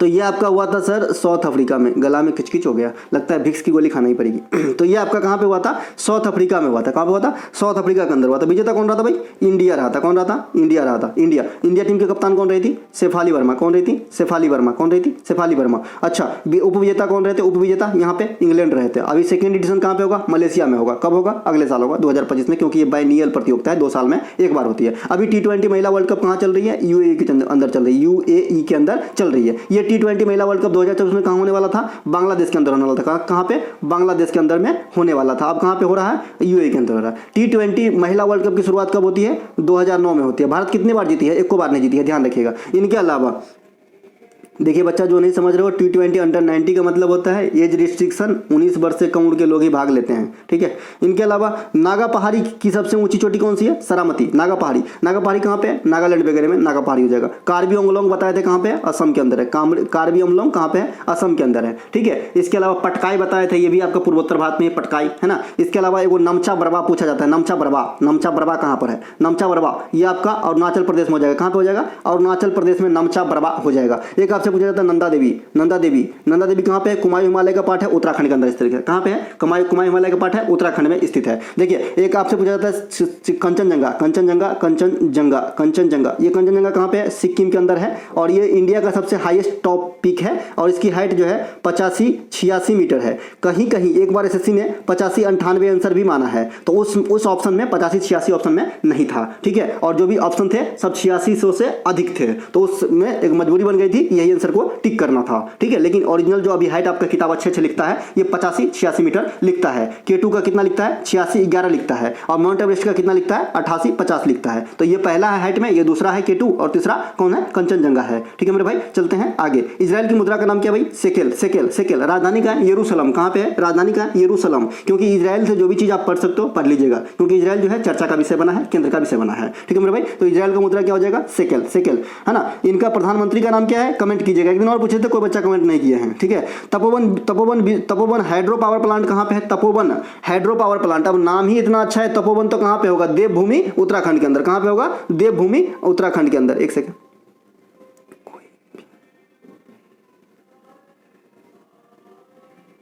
कहाँ पे है? उत्तराखंड के अंदर होगा। कहाँ पे होगा भैया? उत्तराखंड के अंदर होगा, ठीक है। इसके अलावा जो बड़े बड़े हैं, रावत भाटा है, आपका कल्पक्कम है, कुडुनकुलम है, कैगा है ना, नरौरा है, ये सभी के सभी मैं बता दिया हूँ, आप जो है कर लीजिएगा, है ना। इनके अलावा भारत में सिविल सर्विस डे कब मनाया जाता है? तो ये 21 अप्रैल को मनाया जाता है सिविल सर्विस डे। भारत में मतदाता दिवस कब मनाया जाता है? मतदाता दिवस 25 जनवरी को। बालिका दिवस 24 जनवरी को, है ना। पराक्रम दिवस 23 जनवरी को, ये सब जनवरी माह के हैं। युवा दिवस 12 जनवरी को, है ना। महिला दिवस 13 फरवरी को, है ना। ये सब ध्यान रख लेंगे। भारत में एकता दिवस 31 अक्टूबर को सरदार वल्लभ भाई पटेल के जन्मदिन पे एकता दिवस, ध्यान रखेंगे। चलते हैं आगे। मृत सागर की सीमा कौन दो देश से मिलता है? तो इजराइल और जॉर्डन से मिलता है मृत सागर। लाल सागर भूमध्य सागर को जोड़ने वाली नहर कौन सा है? सुएज नहर है ना, ध्यान रखेंगे। भारतीय मुद्रा का पहली बार विमुद्रीकरण कब किया गया? अब देखिए भारतीय मुद्रा का जो पहली बार विमुद्रीकरण है ना, ये आजादी के पहले भी हुआ है। अगर आजादी के बाद कहेगा तो 2 बार हुआ, आजादी के बाद कहेगा तो 2 बार हुआ है, आजादी के पहले कहेगा तो 3 बार हुआ है। कैसे? 1946 में आजादी से पहले हो गया था और आजादी के बाद 2 बार, एगो मोरारजी देसाई साहब 1978 में और एगो मोदी साहब 2016 में। तो भारतीय मुद्रा का 3 बार विमुद्रीकरण हुआ है। आपको हैरान होगा कि पहले भारत में 5000 रुपए की नोट भी चलती थी, ठीक है, 5000 रुपए की नोट भी चलती थी। इनको बंद किए थे मोरारजी देसाई की सरकार 1978 में। मोरारजी देसाई की सरकार जो है पहली गैर कांग्रेसी प्रधानमंत्री बने थे 1977 में जनता पार्टी की तरफ से। रोलिंग प्लान की अवधारणा इन्होंने ही दिए थे और मोरारजी देसाई सबसे अधिक बार बजट पेश किए हैं इंडिया के अंदर, ये बात भी ध्यान रखें। विमुद्रीकरण कितने बार हो गया? 3 बार। कौन कौन बार? 1946, 1978 और 2016। गंगा नदी, अच्छा 2016 में कौन कौन नोट बंद हुआ था? तो एगो 1000 रुपया का, एगो 500 रुपया का। उसके बाद जो है नया निर्वाचित कौन आया था? 2000 रुपया वाला। फिर 2000 रुपया वाला अभी हाल में बंद कर दिया गया। अभी इंडिया में सबसे बड़ी मुद्रा कौन सी है जो प्रचलन में है? 500 रुपया का, है ना, 500 रुपया का ही है। इनके अलावा गंगा नदी में कुल कितने राज्यों से होकर गुजरती है? आप लोगों के लिए आंसर डिमांड किया हूँ, बहुत दिन गंगा नदी तंत्र मैंने समझा दिया हूँ, है ना भैया, कि भाई गंगात्री हिमानी से जब निकलती है अलकनंदा, भागीरथी और मिल जाती है अलकनंदा, देव प्रयाग में बन जाती है गंगा। रामगंगा पहला सहायक नदी, आखिरी महानंदा, और कौन कौन राज्य में गुजरता है सब बता दिया हूँ, आप लोग आंसर दीजिएगा। इनके अलावा ग्राफिकल यूजर इंटरफेस कंप्यूटर की कौन पीढ़ी की देन है ना? तो GUI, है ना, GUI ग्राफिकल यूजर इंटरफेस, है ना। तो ये है आपका कंप्यूटर का चौथा पीढ़ी का देन। प्रथम में क्या था? फर्स्ट में थे वैक्यूम निर्वात, सेकंड में क्या था? ट्रांजिस्टर, थर्ड में क्या था? IC चिप, अब 4 में क्या है? मैक्रो प्रोसेसर जिसमें एक और एडिशनल चीज ग्राफिकल यूजर इंटरफेस अपने को देखने को मिला। और 5 में क्या है? आर्टिफिशियल इंटेलिजेंट, AI चैटबॉट का नाम सुने हैं ना, आर्टिफिशियल इंटेलिजेंस, ये 5वां प्रकृति के कंप्यूटर में है, ठीक है मेरा भाई। इनके अलावा आखिरी क्वेश्चन, बहुत अच्छा क्वेश्चन आप लोगों के लिए, ये आप लोगों के लिए क्वेश्चन था। अच्छा लगे तो लाइक कीजिएगा, अपने दोस्तों में शेयर कीजिएगा, और आपको पढ़ना होगा, मैं पढ़ा रहा हूँ, पढ़ना होगा आपको। ठीक है मेरे भाई, तो मिलेंगे हम अगले वीडियो में, तब तक के लिए जय हिंद। मैंने पोस्ट के माध्यम से एक क्वेश्चन आप लोगों से पूछा है कि SSC GD के लिए कितने बच्चे तैयारी कर रहे हैं, तो एक आंकड़ा लग जाए ताकि मैं जो है उनके लिए भी कुछ और प्लान करूँ। ठीक है भाई, तो मिलेंगे हम अगले वीडियो में, तब तक के लिए जय हिंद। हमारा कोई सा भी कंटेंट चाहिए, डिस्क्रिप्शन में लिंक है, और लिंक क्लिक करके आप कंटेंट बाय कर सकते हैं और अपने सपने को उड़ान दे करके जो है अचीव कर सकते हैं। मिलेंगे अगले वीडियो में, जय हिंद दोस्तों। इसी के लिए B40 चल रही है, ये सब सीरीज का नाम है ना। इसमें जितने भी आंकड़े दिख रहे हैं इतने क्लास की सीरीज होती है, तो आप लोग ले सकते हैं। ये व्हाट्सअप नंबर है, इस पर आपको मैसेज करके कंटेंट को बाय करनी है, या डिस्क्रिप्शन में लिंक दिया गया है, लिंक क्लिक करेंगे तो भी आपको व्हाट्सअप पर ही ले जाएंगे और वहाँ से आप कंटेंट को बाय करेंगे। पहला जो प्रश्न है, एक एक बात को ध्यान से समझना। एक प्रश्न मेरा मतलब एक चैप्टर खत्म होने के जैसा होता है, तो हड़बड़ाइएगा नहीं, आराम से सुनिएगा। किसी वस्तु का नियत त्वरण 10 मीटर प्रति सेकेंड स्क्वायर है। अब सबसे पहला शब्द आया त्वरण। बहुत सारे बच्चों को त्वरण याद नहीं होंगे, एकदम गारंटी के साथ बोल रहा हूँ। देखिए त्वरण क्या होती है, वेग में परिवर्तन का दर होता है। वेग में परिवर्तन का दर को अपन क्या कहते हैं, त्वरण कहते हैं। परिवर्तन का दर है ना, इसे क्या कहते हैं, त्वरण कहते हैं। V-U/T होता है कि भाई कितने समय में कोई भी वेग जो है अपना परिवर्तन दर्शाता है, उसे कहते हैं, वेग में परिवर्तन के दर को त्वरण कहते हैं। क्या कहते हैं, त्वरण कहते हैं। त्वरण को अंग्रेजी में क्या कहते हैं, एक्सलरेशन कहते हैं। ACC होती है और फिर E होती है, X से फिर L होती है। इस प्रकार से इसके कई बार सूत्र आपसे पूछे गए हैं। जो आपका स्पेलिंग मिस्टेक होता है, ये कई बार आता है। एक्सलरेशन फिर LE होता है, फिर RATI होता है। ठीक है, ये एक्सलरेशन, ठीक है, एक्सलरेशन कहते हैं त्वरण को। त्वरण बराबर होता है वेग में परिवर्तन का दर। इसको अपन सूत्र में लिखे हैं V-U/T, जहाँ V क्या हो जाएगा, है ना, फाइनल वेलोसिटी होगा, और U होगा इनिशियल वेलोसिटी, और T है आपका समय हो जाएगा। अब सर यहाँ पे मुझे बहुत बार मैंने ये चीज़ सुना हूँ बड़े गुरुजी के मुंह से कि भाई चाल और वेग लगभग समान होते हैं। तो लगभग समान क्यों होते हैं, पूरा समान क्यों नहीं होता? और जब पूरा समान नहीं होता है तो कुछ ना कुछ तो क्लू होगा। हाँ, तो सही बात है सर, क्लू है। देखिए चाल बराबर जो है आप सभी पढ़ते हैं कि दूरी बट्टा समय होता है। आपने टाइम एंड वर्क में पढ़ा होगा आराम से कि राम 3 दिन में और श्याम 5 दिन में काम करता है। ठीक है, तो ये दूरी बट्टा समय होता है चाल बराबर। यहीं पर जो वेग का सूत्र होता है सर, जो वेलोसिटी का सूत्र होता है सर, ये विस्थापन बट्टा समय होता है। विस्थापन बट्टा समय होता है। जो अंग्रेजी मीडियम में है, विस्थापन मतलब डिस्प्लेसमेंट भैया, ठीक है, और वेग मतलब वेलोसिटी बराबर डिस्प्लेसमेंट बट्टा टाइम होता है। ठीक है, अब ये विस्थापन क्या होता है, ये भी आपके लिए नया शब्द होगा भाई। विस्थापन क्या होता है, अभी आपने एक्सेलरेशन देखा कि क्या होता है, फिर एक्सेलरेशन से एक शब्द निकल के आया वेग, फिर वेग को मैंने समझाया कि क्या होता है, क्यों चाल से डिफरेंस होता है, और फिर आ गया एक विस्थापन। पहले विस्थापन को समझ लेते हैं, फिर न्यूमेरिकल सॉल्व करेंगे। विस्थापन को अपन कहते हैं डिस्प्लेसमेंट, है ना, क्या कहते हैं, डिस्प्लेसमेंट। जैसे अपन विस्थापन अभिक्रिया भी पढ़ते हैं, डिस्प्लेसमेंट रिएक्शन। ठीक है, डिस्प्लेसमेंट क्या होता है कि मान लीजिए ये एक राइट एंगल ट्रायंगल है, जो A और यहाँ पे मैंने B लिखा और यहाँ पे मैं C लिख देता हूँ। ठीक है, अब जो है ये राइट एंगल ट्रायंगल है, राइट एंगल ट्रायंगल पहले बनाएंगे तो आपको समझ में कम आएगा। मान लीजिए ये A है और ये B है, ये जो है एक रास्ता है। अब A से B 1 की 3 है वैल्यू, B का 4 है। अब कोई बंदा, अगर कोई पिंड ऐसे अगर A से पॉइंट B तक आएगा, A to B तक आएगा, तो टोटल कितना दूरी कवर करेगा, 4 और 3 7, जो भी मीटर में हो किलोमीटर में हो, तो 7 मीटर मान लीजिए तय करता है। अब जो विस्थापन है ये सीधे सीधे शॉर्टेस्ट पाथ खोजता है, तो इसका अगर हम कर्ण के हिसाब से चलें तो ये 5 हो जाएगा राइट एंगल ट्रायंगल के हिसाब से, है ना। लंब स्क्वायर प्लस आधार स्क्वायर बराबर कर्ण स्क्वायर, फिर कर्ण निकाल देंगे। तो ये 5 जो हो गया ना, इसमें हो गया आपका डिस्प्लेसमेंट। ये 5 को अपन विस्थापन कहेंगे और 7 को अपन दूरी कहेंगे इस वाले केस में, जब 3 मीटर और 4 मीटर का कोई दो लंबा रास्ता अपने को साथ में तय करना हो। तो उनके जो शॉर्टेस्ट पाथ है ये हो गया विस्थापन, और ये जो लॉन्गेस्ट पाथ है ये हो गया दूरी, है ना। तो दूरी और विस्थापन आपने समझ गया है। अब आइए इसको सॉल्व करते हैं। देखिए यहाँ पे अपने पास क्या क्या है, एक्सेलरेशन अभी क्या होता है, अभी आपने समझ लिया है 10 मीटर प्रति स्क्वायर। वेगों में परिवर्तन की दर को त्वरण कहते हैं, अर्थात त्वरण का वैल्यू दे गया है।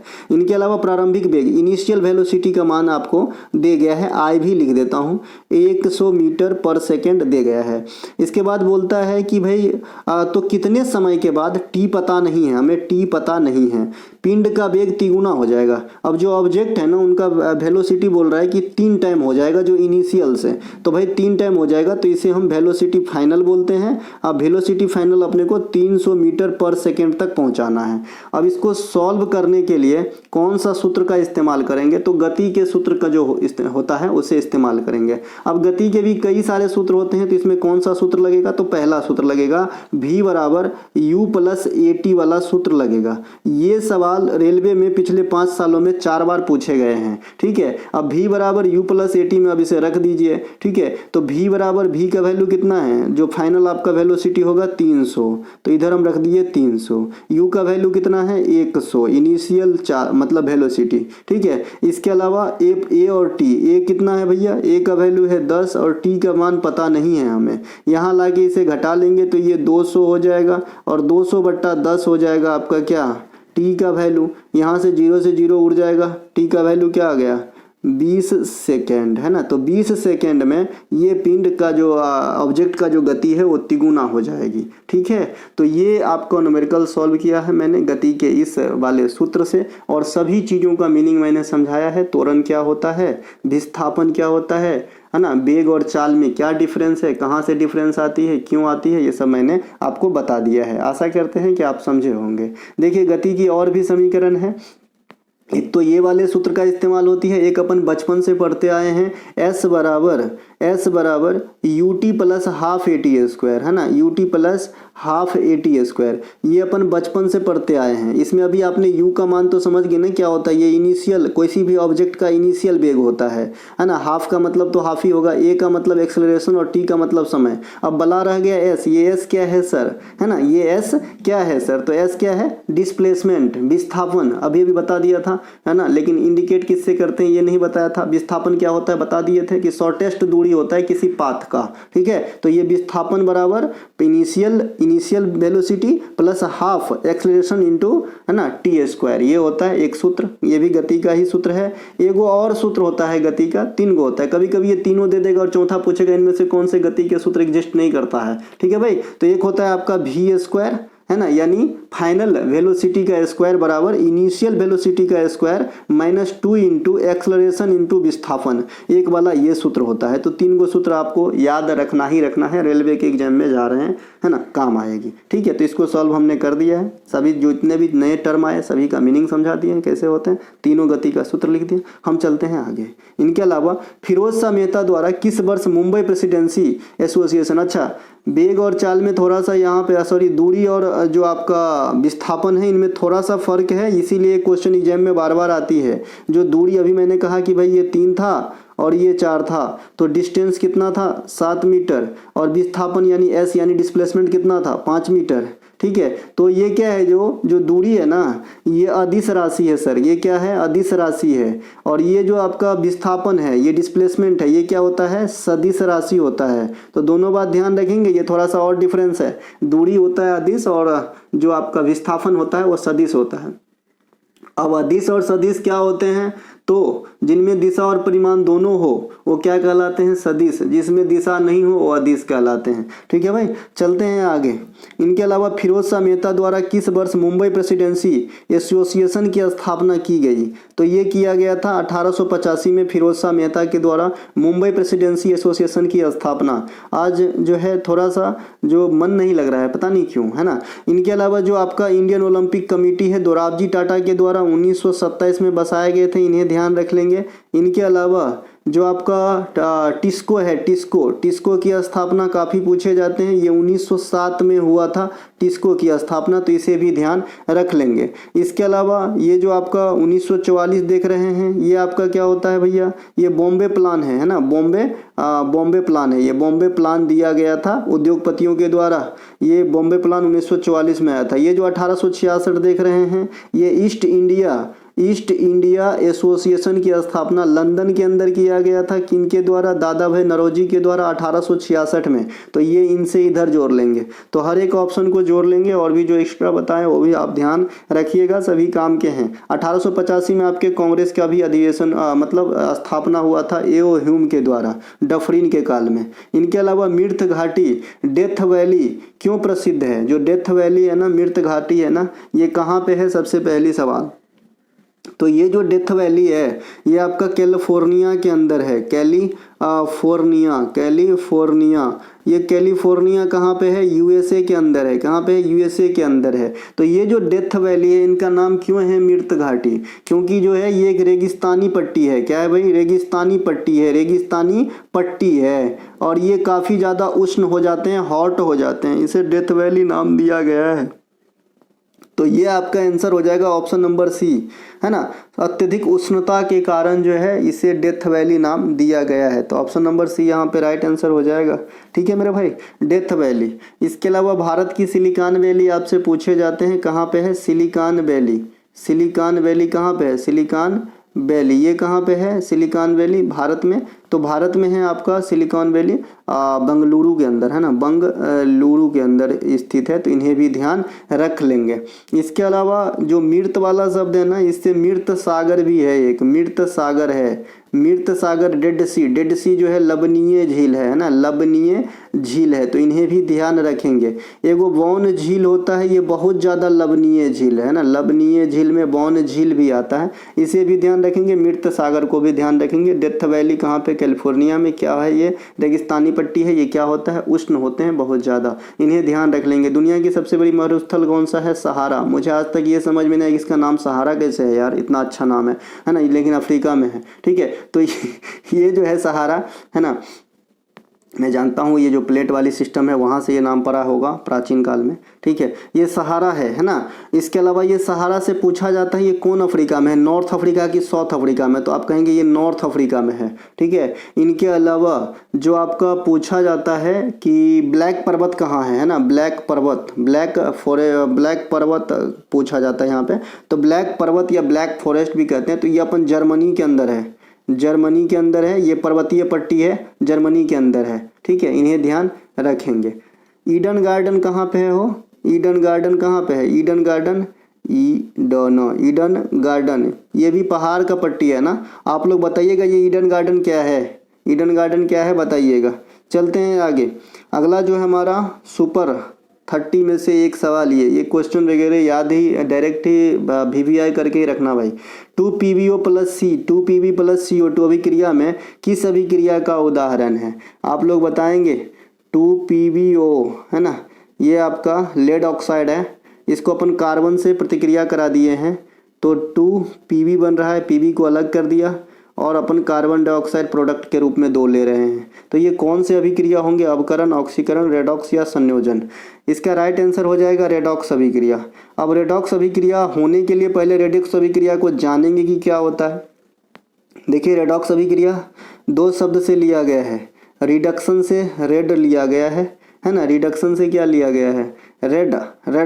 अब फिर जो ऑक्सीडेशन होता है वहाँ से OX चुराया गया है, तो इसे अपन रेडॉक्स इस प्रकार से पढ़ते हैं, रेडॉक्स अभिक्रिया। ठीक है, इसका मतलब होता है कि किसी भी अभिक्रिया में एट अ टाइम ऑक्सीडेशन भी होता हो और रिडक्शन भी होता हो, यानी अवकरण भी होता, ऑक्सीकरण, ऑक्सीडेशन को ऑक्सीकरण कहते हैं। हिंदी में थोड़ा यहाँ पे प्रॉब्लम हो जाती है, इसीलिए अंग्रेजी पे ही चले। ऑक्सीकरण और रिडक्शन को अपन क्या कहते हैं? अवकरण कहते हैं। क्या कहते हैं?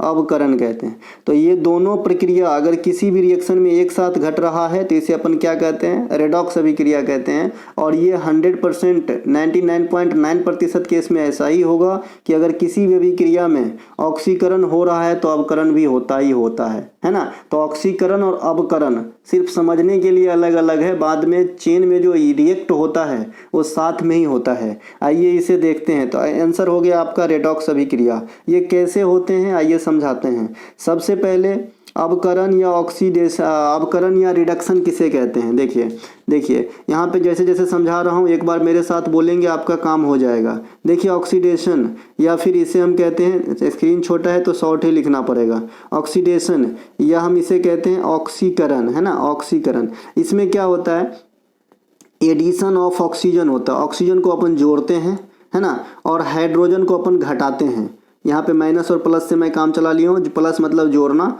और हाइड्रोजन मतलब हाइड्रोजन का निकलना, यानी addition of oxygen, removal of hydrogen, ये क्या होते हैं? ऑक्सीडेशन। क्या हिंदी में क्या कहते हैं? ऑक्सीकरण। ठीक है।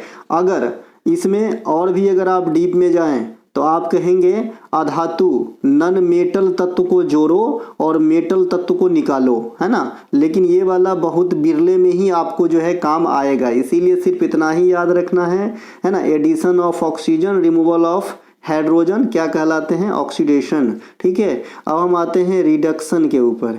जो रिडक्शन है, जो अवकरण अभिक्रिया है, जो अवकरण अभिक्रिया है ना, इसमें क्या होता है? Addition of hydrogen, removal of oxygen. उल्टा हो जाता है इसका। अगर इसमें भी थोड़ा गूढ़ अंदर जाके झांके, है ना, तो इसमें जो है मेटल तत्व को जोड़ो और नॉन मेटल तत्व को हटाओ, यानी एक दूसरे के जस्ट अपोजिट है अगर आप परिभाषा इसके तरफ झांके तो, है ना। ऑक्सीकरण में क्या है? Addition of oxygen, removal of hydrogen, है ना। और अवकरण में क्या है? Addition of hydrogen, removal of oxygen. इससे और मैं एक स्टेप क्या बताया, ऑक्सीकरण में हमेशा अधातु तत्व को जोड़ा जाता है और जो धातु तत्व है उसको हटाया जाता है। अवकरण में धातु तत्व को जोड़ा जाता है और जो अधातु तत्व हैं उनको हटाया जाता है। आई होप आप ऑक्सीकरण और अवकरण समझ गए हैं। और मैंने कहा कि किसी भी अभिक्रिया में ये दोनों साथ में चलता हो तो ऐसे अभिक्रिया को रेडॉक्स अभिक्रिया कहते हैं। रेडॉक्स शब्द ही लिया गया है OX से, ऑक्सीडेशन वाला, और RE जो लिया गया है वो रेडॉक्स से लिया गया है। ठीक है। अब आइए इस अभिक्रिया को समझते हैं। 2PbO मतलब है ये बैलेंस करने के लिए 2 लिखा गया है। कहीं कहीं आपको अभिक्रिया में सीधा PbO भी लिखा जा सकता है, इसमें कोई दिक्कत वाली बात नहीं है, आपको बैलेंस करना होगा। ठीक है। 2PbO प्लस C अपन कार्बन से कर दिए, यहाँ से O अलग हो गया है तो सिर्फ 2Pb बचा है और कार्बन डाइऑक्साइड गैस रिलीज हो रहे हैं। देखिए अब जो है ये 2PbO से O हट गया है। यहाँ आपको सीधा सीधा दिख रहा होगा कि 2PbO से क्या हो गया है? O हट गया है। अभी मैंने क्या कहा था कि रिमूवल ऑफ ऑक्सीजन कौन से में आएगा? तो रिडक्शन में आएगा। किस में आएगा भाई? रिडक्शन में आएगा, यानी अवकरण में आएगा। तो 2PbO का क्या हो गया? अवकरण हो गया। क्या हो गया सर? अवकरण हो गया। किसका? PbO का। ठीक है। अवकरण हो गया किसका? PbO का। ठीक है। अब इधर की तरफ जरा झांकेंगे सर, इस C में O2 आके ऐड हो गया है, मतलब क्या हो गया? एडिशन ऑफ ऑक्सीजन क्या कहलाता है? ऑक्सीडेशन। क्या कहलाते हैं भैया? ऑक्सीडेशन। क्या कहलाते हैं? ऑक्सीडेशन कहलाते हैं। OXIDATION, इसे हिंदी में अपन ऑक्सीकरण कहेंगे। ठीक है। तो आपको दिख रहा है कि 2PbO का हो गया है रिडक्शन यानी अवकरण, और C का यानी कार्बन का हो गया है ऑक्सीडेशन यानी ऑक्सीकरण। तो इस अभिक्रिया में दोनों प्रक्रिया हुआ है, ऑक्सीकरण और अवकरण का, इसीलिए यह कौन सा अभिक्रिया हुआ था? रेडॉक्स अभिक्रिया हुआ था। लेकिन इतना समझने से भी काम न चलता है, क्योंकि आजकल एग्जामिनर हो गया है खतरनाक। अब आपसे पूछेगा कि इसी अभिक्रिया में ऑक्सीडाइजिंग एजेंट कौन सा है और रिड्यूसिंग एजेंट कौन सा है। ठीक है भाई। तो ये ध्यान रखिएगा कि जैसे अवकरण और ऑक्सीकरण हमने पहचाना है, सेम उल्टा कर देना है। देखिए यहाँ पे आपका अवकरण हो रहा था Pb का, तो इसे हम कहेंगे ऑक्सीडाइजिंग एजेंट, है ना, ऑक्सीडाइजिंग एजेंट कहेंगे इसे, है ना, ऑक्सीडाइजिंग एजेंट कहेंगे। ठीक है। क्योंकि ये रिडक्शन हुआ था इसका, और जिसका रिडक्शन होगा उसका उल्टा क्या होता है? ऑक्सीडेशन। तो जिसका हुआ है रिडक्शन उसे हम कहेंगे ऑक्सीडाइजिंग एजेंट, और जिसका हुआ है ऑक्सीडेशन इसे हम कहेंगे रिड्यूसिंग एजेंट, है ना। इसे हम क्या कहेंगे? रिड्यूसिंग एजेंट कहेंगे, है ना। कितने बच्चे को समझ में आया भाई? समझ में आया कि नहीं आया? ऑक्सीकरण अवकरण मैंने समझा दिया है कि क्या होता है, फिर से रिपीट करता हूँ। ऑक्सीकरण मतलब, है ना, addition of oxygen, removal of hydrogen. Reduction या अवकरण मतलब addition of hydrogen, removal of oxygen, यानी जस्ट उल्टा। ठीक है। इनके अलावा मैंने क्या कहा कि भाई जिन तत्वों से ऑक्सीजन हटा है, जिन तत्वों से ऑक्सीजन हटा है इनको क्या कहेंगे कि इसके साथ क्या हो गया, तो इसके साथ धोखा नहीं हो गया, इनके साथ अवकरण हो गया, रिडक्शन हो गया। और मैंने कहा कि जिनके साथ रिडक्शन होगा वह कौन सा एजेंट होगा, तो उल्टा वाला ऑक्सीडाइजिंग एजेंट होगा। और जिनके साथ ऑक्सीडेशन होगा वो कौन सा एडिशन होगा, तो उसका उल्टा वाला रिड्यूसिंग एजेंट होगा। आई होप आप समझ गए हैं। इतना समझने से आपके रेलवे के किसी भी एग्जाम में मेरे तरफ से एक क्वेश्चन फिक्स रखिएगा। अभी जो 5 मिनट पहले से जो मैं बात समझा रहा हूँ, खाली अब इतना भी समझे होंगे तो आने वाले समय में 2 नंबर, एक क्वेश्चन कितने नंबर का होता है, 2 नंबर का, तो 2 नंबर फिक्स रखिएगा, इसमें कोई डाउट नहीं है। चलते हैं आगे। बाद बाकी संयोजन अभिक्रिया क्या होता है, मैंने आपको बता दिया था कि भाई कई सारे 2 प्रोडक्ट मिलके एक नए प्रोडक्ट का निर्माण करते हैं, वो होता है संयोजन अभिक्रिया। जैसे मैंने आपको जिंदा चूना और आपका जो है जल की प्रतिक्रिया को समझाया था कि भाई कली चूना और जल की प्रतिक्रिया से CaOH का होल ट्वाइस बनता है और इस प्रोसेस में जो है आपका हीट निकलती है, इसीलिए ये उष्मा है ना, उष्माक्षेपी अभिक्रिया भी है और साथ ही साथ संयोजन अभिक्रिया भी है। वियोजन अभिक्रिया जस्ट इसके उल्टा होते हैं कि भाई एक प्रोडक्ट के टूट के जो है 2 प्रोडक्ट बनाते हैं। ठीक है, चलते हैं आगे। मनुष्य में मादा जनन अंग को किस हार्मोन का स्राव होता है, जो मादा जनन अंग में कौन कौन से हार्मोन का स्राव होती है, जो स्त्रीलिंग होते हैं मनुष्य में, है ना, तो ये एस्ट्रोजन, प्रोजेस्टेरोन, रिलैक्सेशन, ये सभी के सब हो जाए। रिलैक्सिन होगा, रिलैक्सेशन नहीं हो रिलैक्सेशन छूट नहीं देना यहाँ पे, रिलैक्सिन। तो ये तीनों के तीनों जो है ये मादा हार्मोन का नाम है ना, जो जनन अंग से संबंधित है। ये मादा में पाए जाते हैं, पुरुष में नहीं पाए जाते हैं। पुरुष में एक हार्मोन पाए जाते हैं जो मादा में नहीं पाए जाते हैं, उसका नाम है टेस्टोस्टेरोन, है ना, टेस्टोस्टेरोन, इस प्रकार का नाम है इसको भैया, टेस्टोस्टेरोन। ये जो है पुरुष में पाए जाते हैं, नर में पाए जाते हैं, है ना, ये मेल में पाए जाते हैं, ये फीमेल में नहीं पाए जाते हैं। बाद में कि एस्ट्रोजन, प्रोस्ट्रोजन, रिलैक्सिन, ये तीनों के तीनों जो है फीमेल हार्मोन है। ठीक है, अपना वृद्धि हार्मोन कौन सा है, मानव का वृद्धि हार्मोन STH, जिसे अपन GT भी कहते हैं, GH भी कहते हैं, माफ कीजिएगा, ग्रोथ हार्मोन भी कहते हैं या फिर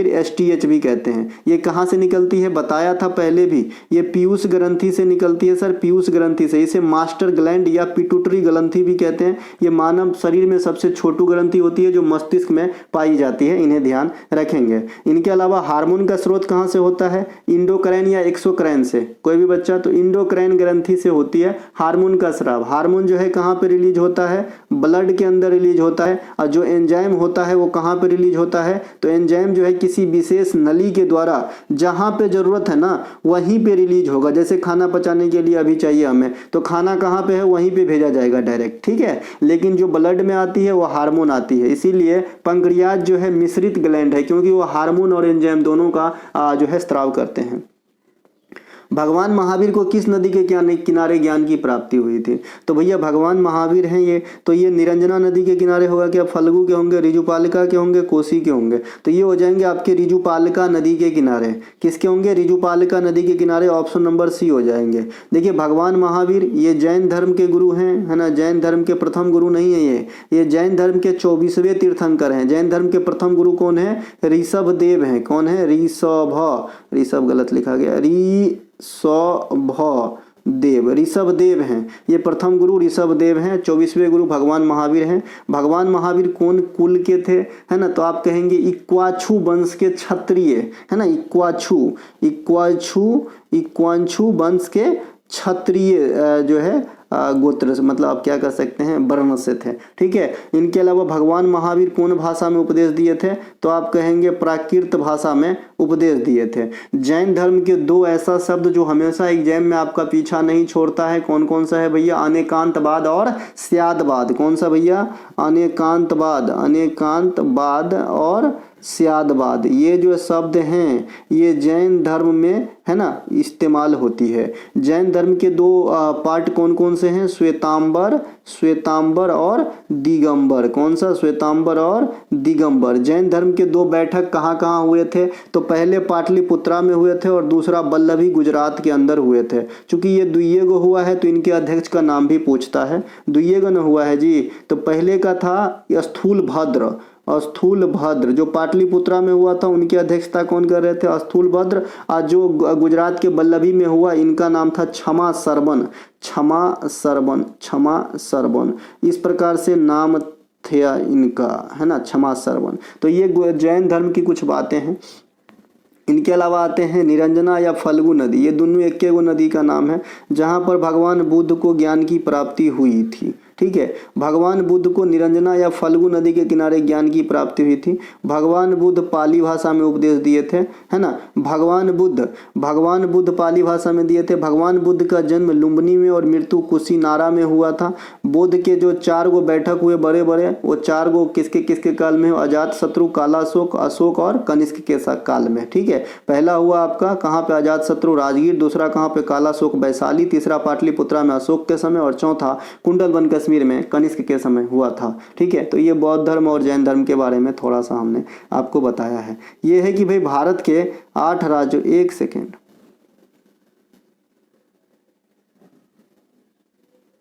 अगला जो प्रश्न है कि भारत के 8 राज्यों से कर्क रेखा गुजरती है, तो 8 राज्यों में से कौन से राज्य है जहां से बीचों बीच से गुजरती है? तो आप इमेज से भी देख पा रहे होंगे कि जो एमपी वाला पोर्शन है वो बीचे बीच से होकर गुजरती है। ये 8 राज्य कौन कौन से हैं? गुजरात है, राजस्थान है, मध्य प्रदेश है, छत्तीसगढ़ है ना। इसके अलावा झारखंड, वेस्ट बंगाल, त्रिपुरा और मिजोरम है। तो ये आपका 8 राज्य है जहाँ से कर्क रेखा गुजरती है भारत में। कर्क रेखा किसे कहते हैं? 23.5 डिग्री नॉर्थ को कहते हैं। और 23.5 डिग्री साउथ को किसे कहते हैं भैया? क्या कहते हैं? मकर रेखा कहते हैं, मकर रेखा कहते हैं। जो आपका मानक समय है इंडिया में वो कितने स्टेट से होकर गुजरती है? तो मानक समय 5 स्टेट से होकर गुजरती है। कौन कौन से स्टेट है? यूपी, एमपी, छत्तीसगढ़, है ना। यूपी, एमपी, छत्तीसगढ़, ओडिशा और आपका आंध्र प्रदेश। तो ये जो 5 स्टेट है जहां से आपका मानक समय गुजरती है। भारत का जो मानक देशांतर है वो कितना है भैया? 82.5 डिग्री ईस्ट है, पूर्वी देशांतर है। भारत का जो समय है वो ग्रीनविच से कितना घंटे आगे चलते हैं? तो 5.5 घंटा आगे चलते हैं। ये कैसे 5.5 घंटा आगे चलते हैं? कि 82.5 डिग्री पूर्व में है ना, 1 डिग्री का वैल्यू होता है 4 मिनट। इससे गुना करेंगे 330 आंसर आएगा। 330 का मतलब 5 घंटा 30 मिनट। इसीलिए ग्रीनविच की तुलना में इंडिया का समय 5 घंटा 30 मिनट आगे चलती है। अगर ग्रीनविच की तुलना में इंडिया पश्चिम देशांतर पे होता तो 5.5 घंटे पीछे चलता, अगर सेम 82.5 डिग्री पे होते तो ये बात सब समझेंगे। यहाँ से भी क्वेश्चन आपके एग्जाम में आते हैं। कर्क रेखा को 2 बार काटने वाली इंडिया में नदी जो है इनका नाम है माही नदी, इन्हें भी ध्यान रखेंगे। इनके अलावा निम्नलिखित में से कौन सा मौलिक अधिकार भारतीय नागरिकों के साथ साथ विदेशियों को भी प्राप्त है? केवल धर्म, मूल, वंश, जाति, लिंग, स्थान के आधार पे विभेद का प्रतिषेध। ये आर्टिकल 15 की बात कर रहा है। यह सिर्फ इंडियन लोगों के लिए ही अप्लाई होती है। आयुष्मान खुराना का पिक्चर है, आर्टिकल 15 आपने देखा होगा। दूसरा है कि लोक नियोजन के विषय में अवसर की समानता। यहाँ पे अगर विदेशी भी फॉर्म भरने लगे एनटीपीसी का तो कैसा मजा आ जाएगा। ठीक है, तो ये भी सिर्फ इंडियन पे ही लागू होता है, ये भी विदेशी पे लागू नहीं होता है। तो इसका मतलब ये भी आंसर नहीं हुआ। अल्पसंख्यकों को शिक्षा एवं संस्कृति संबंधित अधिकार, धार्मिक संस्थाओं को संचालन की स्वतंत्रता।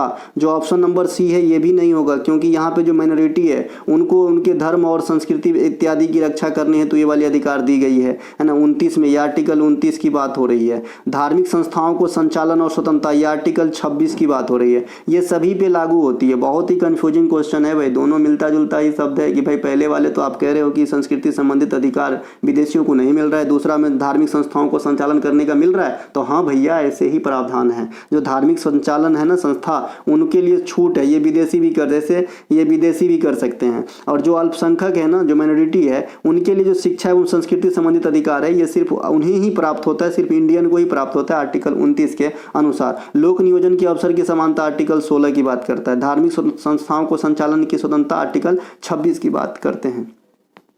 किस ग्रह को गैसीय दानव कहा जाता है? बृहस्पति ग्रह को आप गैसीय दानव कह सकते हैं, यहाँ पे है। शनि ग्रह को रिंग वाला ग्रह कहते हैं। मंगल ग्रह को लाल दानव कहते हैं। अरुण ग्रह को हरा ग्रह कहते हैं। ये ग्रह का क्रम है। ग्रह में सबसे नजदीक बुध होता है, सबसे दूर कौन होता है? वरुण होता है, सूर्य के हिसाब से। क्षेत्रफल के हिसाब से सबसे बड़ी जुपिटर होता है, सबसे छोटा बुध होता है क्षेत्रफल के हिसाब से, है ना। सूर्य के परिक्रमा करने के हिसाब से जो जितना नजदीक पहले कर लेता है तो बुध पहले कर लेता है, वरुण बाद में करता है। अपने अक्ष पर परिभ्रमण करने में, है ना, परिक्रमण और परिभ्रमण बता दिए थे क्या होता है। परिभ्रमण मतलब अपने ही एक्सिस पे रोटेट होते रहना, और परिक्रमण मतलब कोई भी ऑब्जेक्ट के चारों तरफ घूमना। ठीक है, तो परिभ्रमण कहेगा ना तो सबसे पहले परिभ्रमण करते हैं बृहस्पति। और सबसे ज़्यादा समय में परिभ्रमण में कौन टाइम लगाता है, तो शुक्र सबसे ज़्यादा समय लगाते हैं परिभ्रमण में। इसीलिए अगर आपसे कोई पूछे कि भाई कौन से ग्रह पे दिन की अवधि सबसे लंबी होती होगी, तो शुक्र ग्रह पे दिन की अवधि सबसे लंबी होती होगी। ठीक है, शुक्र ग्रह पे दिन की अवधि सबसे लंबी होती होगी। कौन से ग्रह पे दिन की अवधि सबसे छोटी होती होगी, तो जुपिटर पे दिन की अवधि सबसे छोटी होती होगी सर। ठीक है, तो ये ध्यान रख लेंगे, है ना भैया। इसके अलावा 4 गो जो नजदीक का ग्रह है ना, बुध शुक्र पृथ्वी मंगल, ये पार्थिव ग्रह है। 4 गो जो दूर का है ये बाहरी ग्रह या जोबियन ग्रह है। 4 गो जो नजदीक के ग्रह है इनकी बनावट सघन है यानी ठोस अवस्था में है, और जो 4 गो दूर की ग्रह है ये लगभग गैसीय पिंड के जैसा है। चलते हैं हम आगे। इसके अलावा भारत को कितने भूकंपीय क्षेत्र में विभाजित किया गया है, तो भारत को 4 भूकंपीय क्षेत्र में विभाजित किया गया है। यहाँ पे आपको दिख रहा होगा। ठीक है, 4 भूकंपीय क्षेत्र में विभाजित किया गया है। ठीक है, यहाँ पे जोन 2 से स्टार्ट करते हैं, जोन 2, जोन 3, जोन 4 और जोन 5 करते हैं। जो जितना खतरनाक रंग उतना खतरनाक एरिया। जैसे लाल रंग डेंजर के लिए होता है, तो ये जो भी लाल वाला इलाका है, ये जो पट्टी है, ये काफ़ी भूकंप प्रभावित क्षेत्र है। यहाँ जो आती है भूकंप तो काफ़ी खतरनाक आती है, यानी खतरे के हिसाब से ही जोन को तय किया गया है। सबसे सेफ वाला ये नीला वाला है, यहाँ समझो थोड़ा कम आता है भूकंप। ठीक है मेरे भाई, तो ये ध्यान रखेंगे। ठीक है, इनके अलावा अन्य ऑप्शन जो 15 है, ये भारत में 15 प्रकार के कृषि जलवायु क्षेत्र है, और 8 अभी आपने देखा कि कर्क रेखा 8 राज्यों से गुजरती है, या फिर कोर सेक्टर में 8 गो उद्योग इंडिया में आता है, और 82.5 डिग्री पूर्वी देशांतर पे भारत है ना। तो ये थे आज के प्रश्न। अगर अच्छा लगा हो तो लाइक जरूर कीजिएगा। मिलेंगे अगले वीडियो में, तब तक के लिए जय हिंद। हमारा कोई सा भी कंटेंट चाहिए डिस्क्रिप्शन में लिंक है, आप लिंक क्लिक करके व्हाट्सअप मैसेज करके व्हाट्सअप पे बाय कर सकते हैं। जय हिंद दोस्तों। नमस्कार दोस्तों, स्वागत है आपका अपना ही यूट्यूब चैनल टुडे एग्जाम पर। दोस्तों आज के इस वीडियो में हम प्रश्नों को रिवीजन करेंगे, और ये प्रश्न का रिवीजन का स्रोत क्या है, पैरासीटामोल 500 के पेज नंबर 410 से लास्ट तक को देखेंगे। ये पैरासीटामोल 500 क्या है, ये ई बुक का नाम है। किसका ई बुक है, टुडे एग्जाम का ई बुक है। और ये कितने इफेक्टिव है, आप लोगों तक भी बात कहीं ना कहीं से चली गई होगी, या फिर अगर आप लेके पढ़ रहे हैं तो आपको समझ में आ रहा होगा। खास करके एसएससी के लिए रामबाण है, तो आप लोग भी ले सकते हैं। हमारी कंटेंट ई बुक हो गया। इनके अलावा S30 जो एसएससी के लिए एक न्यू सीरीज चलाई गई थी। इनके अलावा रेलवे के लिए चल रहा एनटीपीसी आरपीएफ के लिए 30 सीरीज। इनके अलावा बिहार एसएससी के लिए 40 वीडियो की सीरीज, जिसमें अभी 34 क्लास ऑलरेडी डन है। तो इनके कंटेंट को बाय करने के लिए, है ना, ई बुक पीडीएफ इत्यादि बाय करने के लिए आप लोग ये मोबाइल नंबर का इस्तेमाल करेंगे। हमारा इस समय तक एकमात्र ठिकाना है, ना तो मेरा कोई अभी एप्लीकेशन है, ना मेरा कोई अन्य मोबाइल नंबर है। यहीं से आपको मिलेगा कंटेंट, ये व्हाट्सअप मैसेज करेंगे मिलेगा, या फिर डिस्क्रिप्शन में लिंक दिया गया है, लिंक क्लिक करेंगे डायरेक्ट आपको व्हाट्सअप पे ले जाएगा, वहाँ से मैसेज करके कंटेंट को बाय करनी है। चलिए शुरू करते हैं आज का ये क्लास। एक एक बात ध्यान से सुनना, जिनके पास टाइम ना हो हाथ जोड़ के विनती है, आप जा सकते हैं। चलिए पढ़ते हैं। पहला जो प्रश्न है, प्रसिद्ध करडेंग मठ भारत के किस राज्य में स्थित है? ये हिमाचल प्रदेश में स्थित है आपका करदांग मठ, है ना। कहाँ पे स्थित है? करदांग मठ जो है ये कहाँ पे स्थित है? ये आपका हिमाचल प्रदेश में स्थित है। हिमाचल प्रदेश से और क्या कुछ क्वेश्चन आपके एग्जाम में आता है? सबसे पहले आपका क्वेश्चन एक पूछा जाता है, पिन वैली नेशनल पार्क कहाँ पे है? पिन वैली नेशनल पार्क कहाँ पे है? ये हिमाचल प्रदेश में ही है, ये आपसे पूछा जाता है। आपसे पूछा जाता है कि लद्दाख के अलावा और किस भारतीय राज्य के अंदर आप लोसार त्यौहार मनाते हो? तो हिमाचल प्रदेश के अंदर लोसार त्यौहार मनाते हो। आपसे पूछा जाता है मकर संक्रांति के समय हिमाचल प्रदेश में कौन सा त्यौहार मनाया जाता है? तो माघ साजी त्यौहार मनाया जाता है। हिमाचल प्रदेश के अंदर जो नाटी डांस है ये काफ़ी पॉपुलर है, आपसे पूछा जाता है। दशहरा वाला कुल्लू दशहरा कहाँ का त्यौहार है? कुल्लू दशहरा, कुल्लू दशहरा को रंगीन त्यौहार भी कहते हैं, ये आपका हिमाचल प्रदेश से संबंधित है। तो ये कुछ हिमाचल प्रदेश की बात हो गई। हिमाचल प्रदेश के अंदर रोहतांग दर्रा का नाम बदलकर अब हो गया है अटल सुरंग। क्या नाम हो गया है? अटल सुरंग नाम हो गया है। तो ये भी ध्यान रखेंगे, ये भी हिमाचल प्रदेश की तथ्य है। चलते हैं आगे। इसके अलावा भारत की कुछ और मठ की बात कर लें तो सिक्किम के रुमटेक मठ आपसे काफ़ी पूछा जाता है। रुमटेक मठ जो है ये सिक्किम के अंदर स्थित है। तवांग मठ भी आपसे काफ़ी बार पूछा गया है। तवांग मठ रेलवे वालों ये भी पूछा जाता है रेलवे में। तवांग मठ जो है ये आपका अरुणाचल प्रदेश के अंदर मिलेगा आपको। हेमीस मठ काफ़ी पॉपुलर है। हेमीस मठ जो है ये आपको कहाँ पे मिलेगा? लद्दाख के अंदर मिलेगा सर, लद्दाख के अंदर मिलेगा। हेमीस मठ से हेमीस त्योहार भी याद रखिएगा जो लद्दाख के अंदर ही मनाई जाती है। पद्मसंभव को याद किया जाता है जो बौद्ध धर्म के गुरु थे, है ना, इन्हें याद किया जाता है हेमीस त्योहार के अंदर जो लद्दाख में होती है।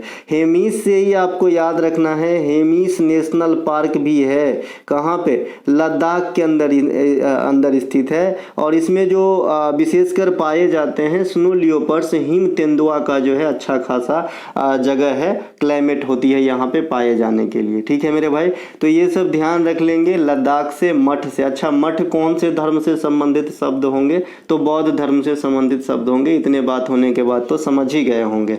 बौद्ध धर्म से एक स्तूप पूछा जाता है कि ये क्या है। कई बार आपको बता चुका हूँ कि स्तूप क्या होता है? अर्ध गोलाकार एक आकृति होती है ना, इस प्रकार का स्तूप होते हैं। इसमें क्या रखते हैं? तो बौद्ध धर्म के जो उनके है ना महत्व के चीज है ना, उनको सुरक्षित रखने की ये जगह होती है, यानी उनका पवित्र स्थल होता है जिसे हम स्तूप कहते हैं। ठीक है मेरे भाई, स्तूप के ऊपरी भाग में वैसे तो 3 लेयर बने होते हैं, जो बीच वाला लेयर होता है उसे हर्मिका कहते हैं। आज तक यही ऑप्शन में दे के पूछा है कि स्तूप के ऊपरी भाग को क्या कहते हैं? तो हर्मिका कहते हैं, ये ध्यान रखेंगे।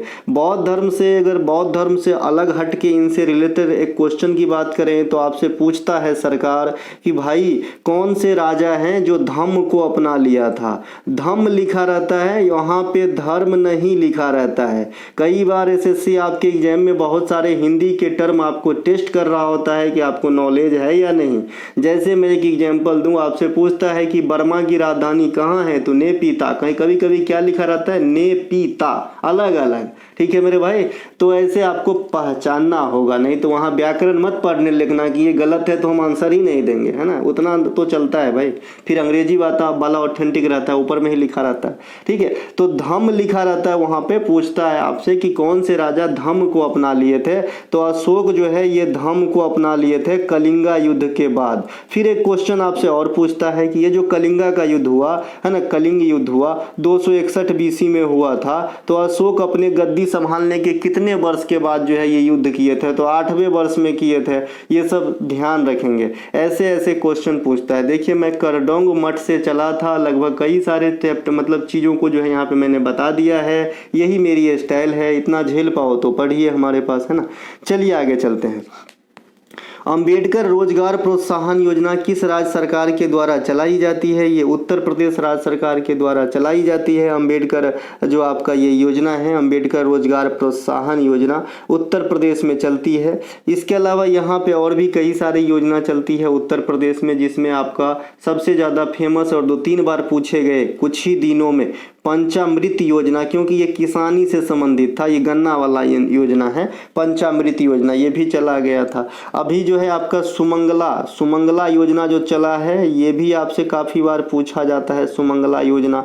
इनके अलावा अगर अन्य राज्यों की बात करें, छत्तीसगढ़ राज्य में आए तो आपका वन संपदा योजना, ये काफ़ी पॉपुलर योजना है। वन संपदा योजना ये आपके छत्तीसगढ़ राज्य पूछते हैं। इसके अलावा और अगर पॉपुलर में आए तो आबुआ आवास योजना, ये घर वाला योजना है तो जरूर ज़्यादा पॉपुलर हो जाता है। ये झारखंड राज्य का है आबुआ आवास योजना, है ना। इनके अलावा महतारी बंदना योजना ये भी छत्तीसगढ़ राज्य के द्वारा चलाया जाता है। इनके अलावा लाडली लक्ष्मी और लाडली बहना, है ना, लाडली लक्ष्मी लाडली बहना, ये दोनों योजना आपके MP सरकार के द्वारा चलाया जाता है। अभी इसी के तर्ज पे महाराष्ट्र सरकार ने लाडक्या वाहिनी योजना चलाया है। मैं महाराष्ट्र में ही रहता हूँ, ये मराठी भाषा के टर्म हो जाएंगे। लाडक्या वाहिनी योजना, इसका मतलब भी लाडली बहना ही होता है ना। तो ये अभी महाराष्ट्र में भी चलने लगा है। ठीक है मेरे भाई, एकनाथ शिंदे साहब के सरकार, है ना। चलते हैं आगे। तो ये कुछ एक योजना है जो आपके एग्जाम में आ सकती है। इनके अलावा और भी बात कर लेते हैं थोड़ा सा, है ना, उड़ीसा की बात कर लेते हैं। वहाँ पर भी वो घर वाला योजना काफ़ी पॉपुलर है, मोघर योजना, है ना। शिक्षा श्री योजना, विद्याश्री योजना, ये सब जो योजना है ना, ये पश्चिम बंगाल की है, श्री लगा हुआ, है ना। चलते हैं आगे, चलते भैया। नीति आयोग के तीसरे सीईओ कौन थे, है ना। नीति आयोग के तीसरे सीईओ कौन थे, ये मैंने यहाँ पे आपसे पूछा है। तो नीति आयोग के तीसरे सीईओ जो हो जाएंगे ना सर, ये हो जाएंगे परमेश्वरम अय्यर साहब। वर्तमान में परमेश्वरन अय्यर साहब कहाँ पे कार्यरत है, कोई बच्चा? परमेश्वरम अय्यर साहब जो है भारत और भारत के कई पड़ोसी देश का प्रतिनिधित्व कर रहे हैं वर्तमान में विश्व बैंक के अंदर, ठीक है मेरे भाई। तो ये ध्यान रखेंगे, परमेश्वरम अय्यर साहब विश्व बैंक में चले गए हैं और तब जो इनका पोस्ट खाली हुआ तब BVR सुब्रमण्यम साहब जो हैं वर्तमान में आपका सीईओ है नीति आयोग के।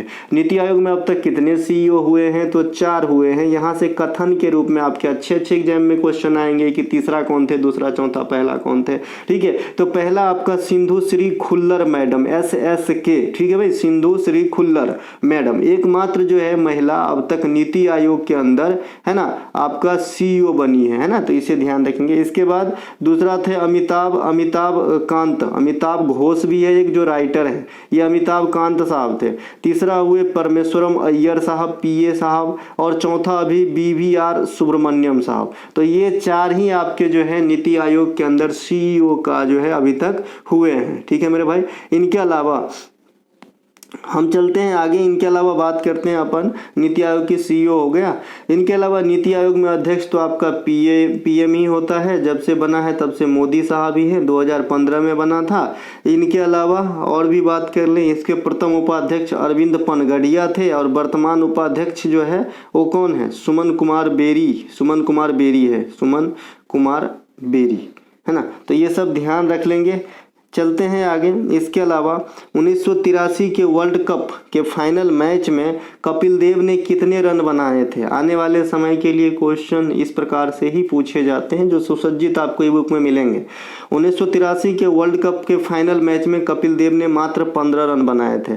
हालांकि यही 1983 के वर्ल्ड कप में कपिल देव साहब एक क्वार्टर फाइनल मैच में जिम्बाब्वे के खिलाफ 175 रन की धुआंधार पारी खेली थी। लेकिन जो फाइनल मैच है ना, उसमें सबसे ज़्यादा रन बनाने वाला 38 रन की पारी वो बनाए थे आपका श्रीकांत साहब, ठीक है। इसके अलावा जो है कोई भी इनसे ज़्यादा रन नहीं बना पाए फाइनल मैच में, फिर भी फाइनल हम जीत गए थे 1983 वर्ल्ड कप का, ठीक है। तो इसीलिए यादगार है। यहाँ से आने वाले समय में रन वगैरह भी पूछे जा सकते हैं। अभी तक तो मैं यही सुना हूँ कि 1983 का वर्ल्ड कप किसके अगुवाई में जीते, तो कपिल देव आंसर होता है। लेकिन यहाँ पे मैंने बता दिया है रन के लिहाज से भी सबसे अधिक श्रीकांत बनाए थे और 15 रन कपिल देव बनाए थे उसी वर्ल्ड कप के दौरान, है ना। आपका एक मैच में 175 रन की पारी कपिल देव साहब खेले थे, जो इनका अपर स्कोर भी है। सबसे ज़्यादा अपर स्कोर ODI मैच में किस बल्लेबाज के नाम है अभी तक, तो रोहित शर्मा के नाम है। 264 रन की पारी, है ना, व्यक्तिगत रूप से। रोहित शर्मा एक तो छोड़ो, 2 तो छोड़ो, हमको लग रहा है 3 बार दोहरा शतक बनाए। हाँ, 3 बार बनाए भाई ये दोहरा शतक, इन्हें भी ध्यान रखेंगे। इनके अलावा जो वर्ल्ड कप दूसरा आया वो आया भाई 2011 में, जो हम जीते थे। वैसे तो हर 4 साल के बाद आती है। तो 1983 में कपिल देव साहब, 2011 में हमें वर्ल्ड कप दिलवाए कौन? वर्ल्ड कप दिलवाए धोनी साहब, ठीक है। वैसे बहुत आदमी का सहयोग था, लेकिन कप्तान धोनी है तो धोनी कहना पड़ेगा। बाद बाकी सहयोग तो इसमें गौतम गंभीर का सबसे ज़्यादा दिख रहा था मुझे, है ना। तो ये 2011 में अपन जीते हैं, है ना। इसके अलावा 2024 में अभी हमने वर्ल्ड कप जीता है, लेकिन T20 फॉर्मेट वाली जीता है। और ये कहाँ पे हुआ है 2024 के अंदर? तो USA और आपका जो है वेस्ट इंडीज के अंदर हुआ है, ठीक है। USA और वेस्ट इंडीज के अंदर हुआ है। अभी मेरे मुंह से निकलने वाला था कनाडा। कहने का मतलब है, अगर आपसे पूछे कि पहले इंटरनेशनल मैच किन 2 देशों के बीच में खेला गया था, तो पहला इंटरनेशनल मैच जो है क्रिकेट का, ये खेला गया था USA और कनाडा के बीच, ठीक है भाई। तो इसीलिए अभी कनाडा मेरे मुंह से निकल रहा था। लेकिन अगर पहला ODI मैच कहे या पहला टेस्ट मैच कहे तो आंसर होगा इंग्लैंड और ऑस्ट्रेलिया के बीच, है ना। तो ये दोनों बात में थोड़ा सा फ़र्क है, ध्यान रखिएगा। पहला इंटरनेशनल कहने का मतलब कि कोई फॉर्मेट का नाम नहीं दिया पार्टिकुलर, तो आपका हो जाएगा कनाडा और अमेरिका के बीच। लेकिन अगर फॉर्मेट का नाम दे दिया है भैया कि एक दिवसीय या टेस्ट है, तो फिर दोनों में सेम कैरेक्टर, इंग्लैंड और है ना कौन, ऑस्ट्रेलिया। चलते हैं आगे। इनके अलावा हम यहाँ पे ये सीजीएल मेंस वाली जो नई सीरीज चालू हुआ है उसका लोगो है और कुछ नहीं है। इसमें टोटल 40 क्लास होंगे, जिसमें 36 प्रॉपर क्लास होंगे और 4 प्रीवियस ईयर का क्लास होंगे। आप लोग ले सकते हैं, है ना, बाय कर सकते हैं इसका कंटेंट। ये ई बुक का लुक है। चलते हैं आगे। ये है लगातार 7 बार बजट पेश करने का नया कीर्तिमान किसने रचा है। देखिए लगातार 6 बार तो मोरारजी देसाई साहब भी किए थे, लेकिन यहाँ पे जो है लगातार 7 बार बजट पेश करके नया रिकॉर्ड बनाया है, तो ये है भैया निर्मला सीतारमण, जो वर्तमान में है ना वित्त मंत्री है ना। तो निर्मला सीतारमण जी जो हैं लगातार 7 बार बजट पेश करने वाली जो है आपका कौन हो गई है, वित्त मंत्री हो गई है। ठीक है मेरे भाई। देखिए बजट पेश करने वाली इंडिया में प्रथम महिला कहा जाता है तो कौन होता है, आप सभी को मैंने बताया है, इंदिरा गांधी होती है ना। इंदिरा गांधी जो है इंडिया में बजट पेश करने वाली प्रथम महिला थी, है ना, और प्रथम महिला पीएम और एकमात्र महिला पीएम, है ना। आयरन लेडी ऑफ इंडिया, ये भी इन्हीं का उपनाम है, आयरन लेडी ऑफ इंडिया। आंतरिक गड़बड़ी के मामले पर आपातकाल जो लगा था 1975 में, ये भी इंदिरा गांधी के समय ही लगा था। 1969 और 1980 2 बार जो बैंकों का राष्ट्रीयकरण हुआ था, ये भी इंदिरा गांधी के काल में ही हुआ था। तो ये इंदिरा गांधी से बात मैंने इससे उठाया था कि पहली बार बजट पेश करने वाली महिला भारत में इंदिरा गांधी है। अब मैं इंदिरा गांधी को यहाँ से डिलीट करता हूँ, फिर निर्मला सीतारमण से समझाता हूँ। निर्मला सीतारमण जो है ये 7 बार आपका क्या है बजट पेश करी है। सबसे अधिक बार बजट कौन पेश करी इंडिया में ओवरऑल, अगर बीच का लगातार वाला बात न सोचा जाए तो सबसे अधिक बार बजट मोरारजी देसाई साहब पेश किए हैं 10 टाइम।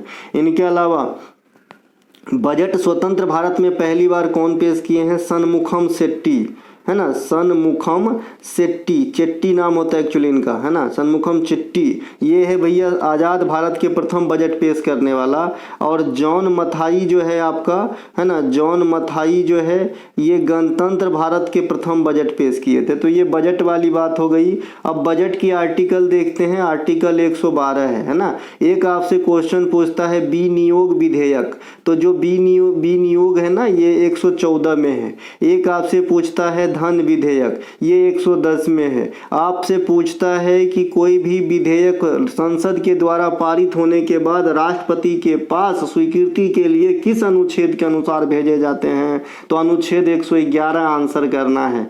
आपसे पूछा जाता है कि राष्ट्रपति ज्वाइंट सीटिंग यानी दोनों सदनों को आमंत्रित किस आर्टिकल के अनुसार करते हैं, तो 108। आपसे पूछा जाता है राष्ट्रपति अध्यादेश किस आर्टिकल के अनुसार, तो 123। फिलहाल मैं बजट वाली बात करूंगा तो यहाँ से 112, 114, 110 और 111 ये काफ़ी इंपॉर्टेंट है। इसी प्रकार से वित्तीय बात से जुड़ा हुआ एक वित्त आयोग का गठन भी राष्ट्रपति द्वारा किया जाता है आर्टिकल 280 के थ्रू, और राज्यपाल के द्वारा राज्य वित्त आयोग का गठन किया जाता है आर्टिकल 243I के थ्रू। तो ये कुछ आर्टिकल भी मैंने बता दिया है, आपको काम आवेगी।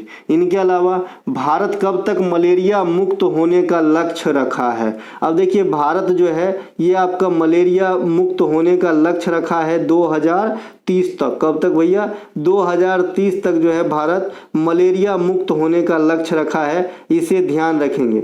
और भी जीरो कार्बन यानी नेट जीरो करने का लक्ष्य कब तक रखा गया है भारत के द्वारा, नेट जीरो। मैंने पहले भी आपको बताया है ये नेट जीरो वाला जो है ना काफ़ी पूछा जाता है एग्जाम में क्वेश्चन कि भाई नेट जीरो कब तक होने की लक्ष्य है भारत का। आप लोग ही जवाब दे दीजिएगा, है ना, तो ज़्यादा अच्छा रहेगा। सब्जी का जवाब मैं ही दूं, अरे कुछ आप भी तो बोलो, है ना।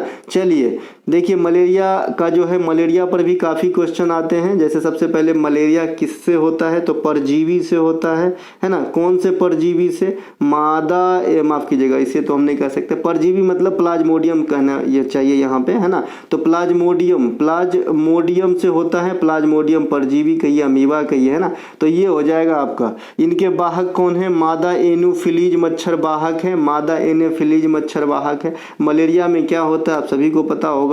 इसके अलावा मलेरिया का जो परख किया था ना, वो रोनाल्ड रास नामक वैज्ञानिक ने किया था। इन्हें भी ध्यान रखेंगे। ठीक है भैया, हम चलते हैं आगे। इसके अलावा बिरहोर लोक नृत्य किस राज्य से संबंधित है? बिरहोर, ये जो बिरहोर है ये झारखंड से है। झारखंड में मुंडा लोक नृत्य भी होता है।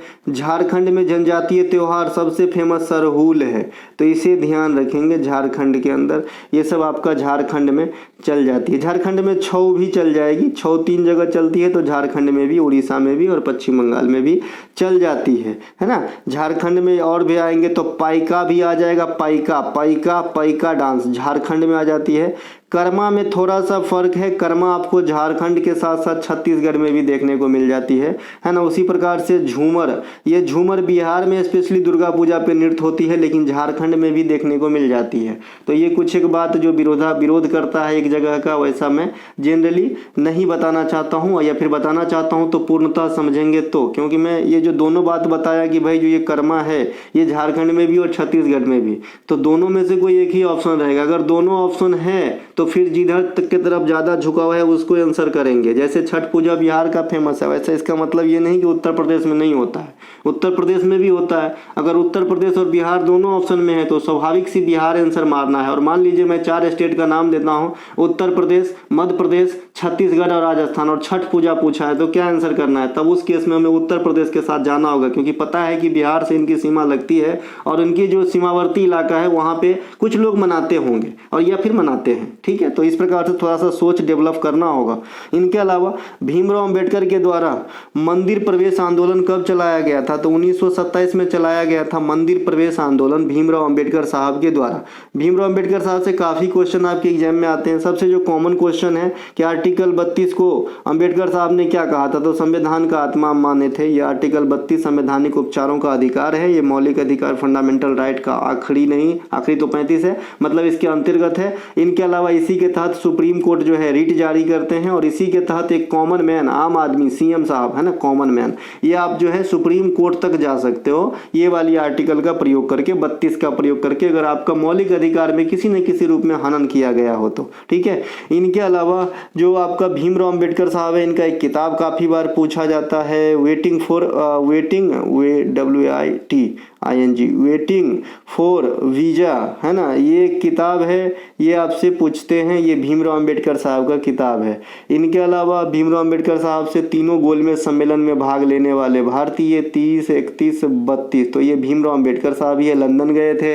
इनके अलावा भीमराव अंबेडकर और महात्मा गांधी के बीच पूना पैक्ट 1932, ये भी पूछा जाता है ना। तो ये कुछ एक बात है जो आपको ध्यान रखना होगा भीमराव अंबेडकर साहब। इसके अलावा प्रारूप समिति के अध्यक्ष कौन थे, ये भी तो पूछा जाता है। सबसे फेमस तो यही है, प्रारूप समिति में अध्यक्ष कौन थे? तो प्रारूप समिति में अध्यक्ष थे आपका भीमराव अंबेडकर साहब, और इसमें 7 गो सदस्य थे, है ना, इन्हें भी ध्यान रखेंगे। और ज्यादातर सदस्य का नाम किन से मिलता है? तो कृष्ण भगवान के नाम से मिलते हैं। श्री वैशाली रमेश बाबू को अर्जुन अवार्ड से कब सम्मानित किया गया था? तो 2023 में अर्जुन अवार्ड से सम्मानित किया गया था श्री वैशाली रमेश बाबू को। श्री वैशाली रमेश बाबू इंडिया के 84वें ग्रैंड मास्टर हैं और आर प्राज्ञनंदा की बहन है ना। आर प्राज्ञनंदा की बहन है आपका कौन भैया? रमेश बाबू वैशाली, और ये भारत के 84वें ग्रैंड मास्टर है। 50वें ग्रैंड मास्टर भी इंडिया की तरफ से आ चुके हैं। कौन है? पी श्याम निखिल। कौन है भैया? पी श्याम निखिल नाम है इनका, पी श्याम निखिल नाम है, चश्मा पहनते हैं, काफ़ी स्मार्ट है।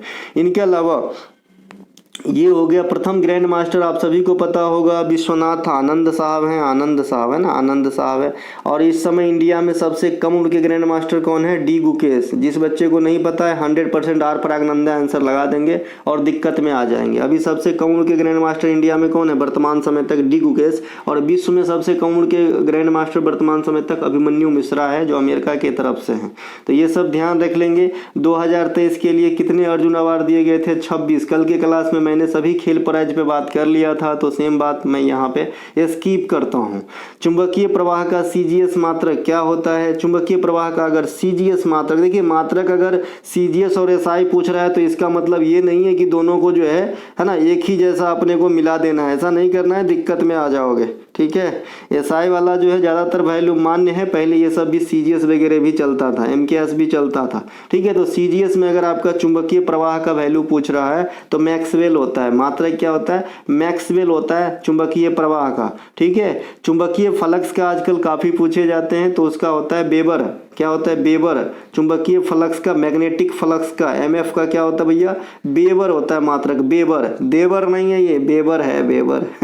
इनके अलावा दाब का मात्रक भी आपसे इस फॉर्म में पूछता है, दाब का होता है पास्कल, पास्कल है ना, पास्कल होता है, पास्कल। और ये पास्कल के सिद्धांत पे जो आपका काम करता है टेक्निकल चीज़, वो उसके बारे में पूछता है। तो हाइड्रोलिक ब्रेक, हाइड्रोलिक लिफ्ट जो भी है, देखने नहीं है टेलारी भरा रहता है, ऐसे उठ जाता है टेलारी, है ना, तो वो हाइड्रोलिक है। तो ये पास्कल के सिद्धांत पे कार्य करता है, ये ध्यान रखेंगे। इनके अलावा एशियाई पुरुष जूनियर हॉकी टूर्नामेंट 2023 के विजेता कौन रहे हैं, तो पुरुष वाला एशियाई जूनियर हॉकी टूर्नामेंट के विजेता रहे हैं भारत। कौन रहे हैं, भारत रहे हैं, भारत। और ये जो है किसे हराकर, पाकिस्तान को हराकर, किसे हराकर, पाकू को हरा के जीते थे हम लोगों ने। और ये मैच कहाँ पे हुआ था, ओमान के अंदर हुआ था, ओमान, ओमान है ना, यहाँ पे हुआ था। और पाकिस्तान को हरा के एशियाई पुरुष जूनियर हॉकी टूर्नामेंट 2023 के अंदर हम लोग जो है विजय बने थे। इनके अलावा जो मेन वाला हॉकी टूर्नामेंट है ना, वो भारत 1 बार जीता अब तक, वो कौन सा ईस्वी था, 1975 था, है ना, ये भी ध्यान रखेंगे। इनके अलावा कांग्रेस के किस अधिवेशन में स्वराज शब्द का प्रयोग किया गया था, स्वराज शब्द का प्रयोग किया गया था 1906 में। इनके अध्यक्ष कौन थे, दादा भाई, है ना, दादा भाई नरोजी, दादा भाई नरोजी जो थे ये आपका 1906 वाले का अध्यक्षता कर रहे थे। इनके अलावा दादा भाई नरोजी सबसे पहले 1886 में भी अध्यक्षता संभाले थे कांग्रेस के सेकेंड अधिवेशन का, और ये टोटल ओवरऑल 3 बार अध्यक्षता संभाले हैं दादा भाई नरोजी, इन्हें ध्यान रखेंगे। जो जनगण मन गाया गया था ये कोलकाता अधिवेशन 1911 में गाया गया था, और इनके अध्यक्ष थे विष्णुधर, ठीक है, इन्हें भी ध्यान रखेंगे। इनके अलावा जो आपका राष्ट्रीय गीत वंदे मातरम 1896 में गाया गया था, इनकी अध्यक्षता थे रहमतुल्लाह सयानी, ये भी कोलकाता में ही। तो सब कोलकाता की बात हो रही थी 1906 में, 11 में, 1896 में। लेकिन जो पूर्ण स्वतंत्रता की मांग हुआ 1929, ये लाहौर में हुआ था। कहाँ पे हुआ था, लाहौर में हुआ था। और इनके अध्यक्ष कौन थे, जवाहरलाल नेहरू थे, इन्हें ही ध्यान रखेंगे। और इनके अलावा जो ये जो आपका पूर्ण स्वतंत्रता लाहौर अधिवेशन है, इसको हम किस रूप में याद करके जो है इनको सम्मान दिए, तो जो हम गणतंत्र दिवस हम लोग पहली बार 26 जनवरी को जो संविधान लागू किया 1950 में, तो इन्हीं चीज़ों को याद किया गया था वहाँ पे। इनको अलावा प्रसिद्ध राजहरा पहाड़ी तथा बैलाडीला लोहा क्षेत्र कहाँ पे है, राजहरा पहाड़ी, बैलाडीला लोहा क्षेत्र, और अभी जो आपका कौन सा 3 फैक्ट्री था भाई, दुर्गापुर, राउरकेला और भिलाई, भिलाई भी हो जाएगा यहाँ पे। तो ये सभी के सभी कहाँ पे हो जाएंगे, छत्तीसगढ़ में हो जाएंगे। कहाँ पे हो जाएंगे, छत्तीसगढ़ में हो जाएंगे। हंसदेव बागो वन अभी काफ़ी चर्चा में है, तो ये भी आपका जो है ना, हंसदेव बागो, ये आपका कहाँ पे है, ये छत्तीसगढ़ में हंसदेव वन, तो इन्हें भी ध्यान रखेंगे। इनके अलावा ये सब छत्तीसगढ़ में हो गया ये। और चलते हैं आगे, और छत्तीसगढ़ में, छत्तीसगढ़ से और कुछ जानना है, चलिए बढ़ते हैं आगे। छत्तीसगढ़ एमपी से निकला है, और इसका योजना वगैरह के बारे में ऊपर बता ही दिए थे। इनका जो वर्तमान मुख्यमंत्री है विष्णुदेव साय है, इन्हें ध्यान रखेंगे क्योंकि यहाँ पे जो मुख्यमंत्री थे वो चेंज हो गए। कोशिका के नाभिक के अंदर जो लिक्विड पाए जाते हैं उसे क्या कहते हैं, न्यूक्लियर प्लाज्म कहते हैं। एक तो कोशिका, कोशिका की खोज किसने किया था, कोशिका की खोज किसने किया था, रॉबर्ट हुक नामक वैज्ञानिक ने किया था, रॉबर्ट हुक। बाद में ल्यूवेन हॉक ने किया था, है ना, ल्यूवेन हॉक ने किया था। एक किए थे सीधे कोशिका का नामकरण या कोशिका का खोज जो डेड सेल था, एक जीवित सेल की खोज करे थे ल्यूवेन हॉक। इसके बीच में केंद्रक होती है, केंद्रक का खोज किसने किए थे, 1831 में रॉबर्ट ब्राउन नामक वैज्ञानिक ने किए थे, है ना, रॉबर्ट ब्राउन नामक वैज्ञानिक ने किए थे 1831 में। इसी केंद्रक में क्या होता है, डीएनए स्थित होता है, डीएनए जो आपका आनुवांशिक जानकारी स्टोर करके रखता है। ये डीएनए कोशिका के केंद्रक के अलावा और किस पार्ट में पाए जाते हैं, तो केंद्रक के अलावा और पार्ट होते हैं आपका माइटोकॉन्ड्रिया, जो इस प्रकार से कुछ दिखते हैं, आधा कटा हुआ, है ना, 3D रहता तब दिखता है इस प्रकार से। तो इसमें भी थोड़ी मात्रा में डीएनए पाई जाती है, ठीक है। तो ये है कोशिका। कोशिका को हम विशेषकर 2 भागों में बांटते हैं, एक तो आपका एनिमल सेल होता है और एक आपका प्लांट सेल होता है, ठीक है। ये प्लांट सेल की अपनी एक अलग विशेषता है, इसमें कोशिका भित्ति पाई जाती है जो एनिमल सेल में नहीं पाई जाती है, ठीक है मेरे भाई। तो ये कुछ बातें हैं। कोशिका के विभिन्न पार्ट जिससे मिलकर कोशिका का निर्माण होता है, पूर्ण रूप से उसे कोशिकांग कहा जाता है। और इसमें जो एक लिक्विड फॉर्म भरे हुए होते हैं ताकि एक दूसरे को जो है टच में न लाए, तो इसे कोशिका द्रव्य कहते हैं। ठीक है भाई, चलते हैं आगे। कोशिका के अध्ययन को साइटोलॉजी कहते हैं। कोशिका अभिपादक और जंतु आपने देखा था। फिर सूक्ष्मता और विशालता के आधार पर प्रोकैरियोटिक और यूकैरियोटिक भी होता है। प्रोकैरियोटिक में हमेशा गरीबी छाई रहती है, अर्थात माइटोकॉन्ड्रिया, केंद्रक, लाइसोसोम इत्यादि अनुपस्थित होते हैं। ठीक है, इसके अलावा किस पल्लव शासक को वातापी कोंडा भी कहा जाता है? नरसिंह वर्मन प्रथम को वातापी कोंडा भी कहा जाता है। वातापी कोंडा के साथ साथ नरसिंह वर्मन प्रथम ने मामल्लपुरम नामक जगह का भी जो है बसाए थे। मामल्लपुरम नामक कस्बा जो है वातापी कोंडा कहे जाने वाले नरसिंह वर्मन के द्वारा ही बसाया गया था, इसीलिए इसे ममल्ला भी कहा जाता है। ममल्ला है ना, ममल्ला भी कहा जाता है। इसके अलावा जो आपका नरसिंह वर्मन प्रथम है, इसी के काल में जो आपका हर्षवर्धन के काल में जो यात्री आया था, देखो ना वो का नाम होकर, हर्षवर्धन के काल में जो आपका ह्वेनसांग है ना, ह्वेनसांग। तो ये जो ह्वेनसांग है ये आपका दक्षिण भारत का यात्रा नरसिंह वर्मन के काल में ही करा था। ये भी आपसे क्वेश्चन पूछता है।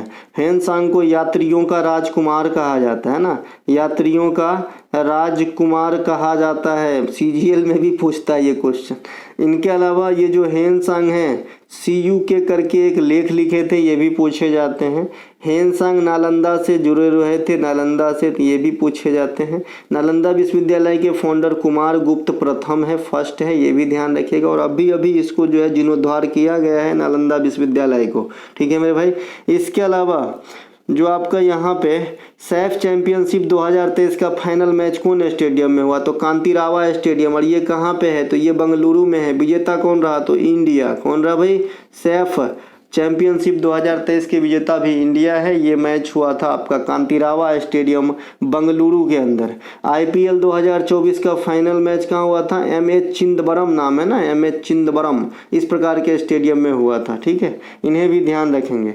इनके अलावा लेटेराइट मिट्टी में कौन सी फसल की उपज हो सकती है? तो लेटेराइट मिट्टी में जो है कॉफ़ी और काजू की उपज हो सकती है। कॉफ़ी और काजू की उपज हो सकती है। लेटेराइट मिट्टी जो है ये लीचिंग प्रोसेस का जो है परिणाम है।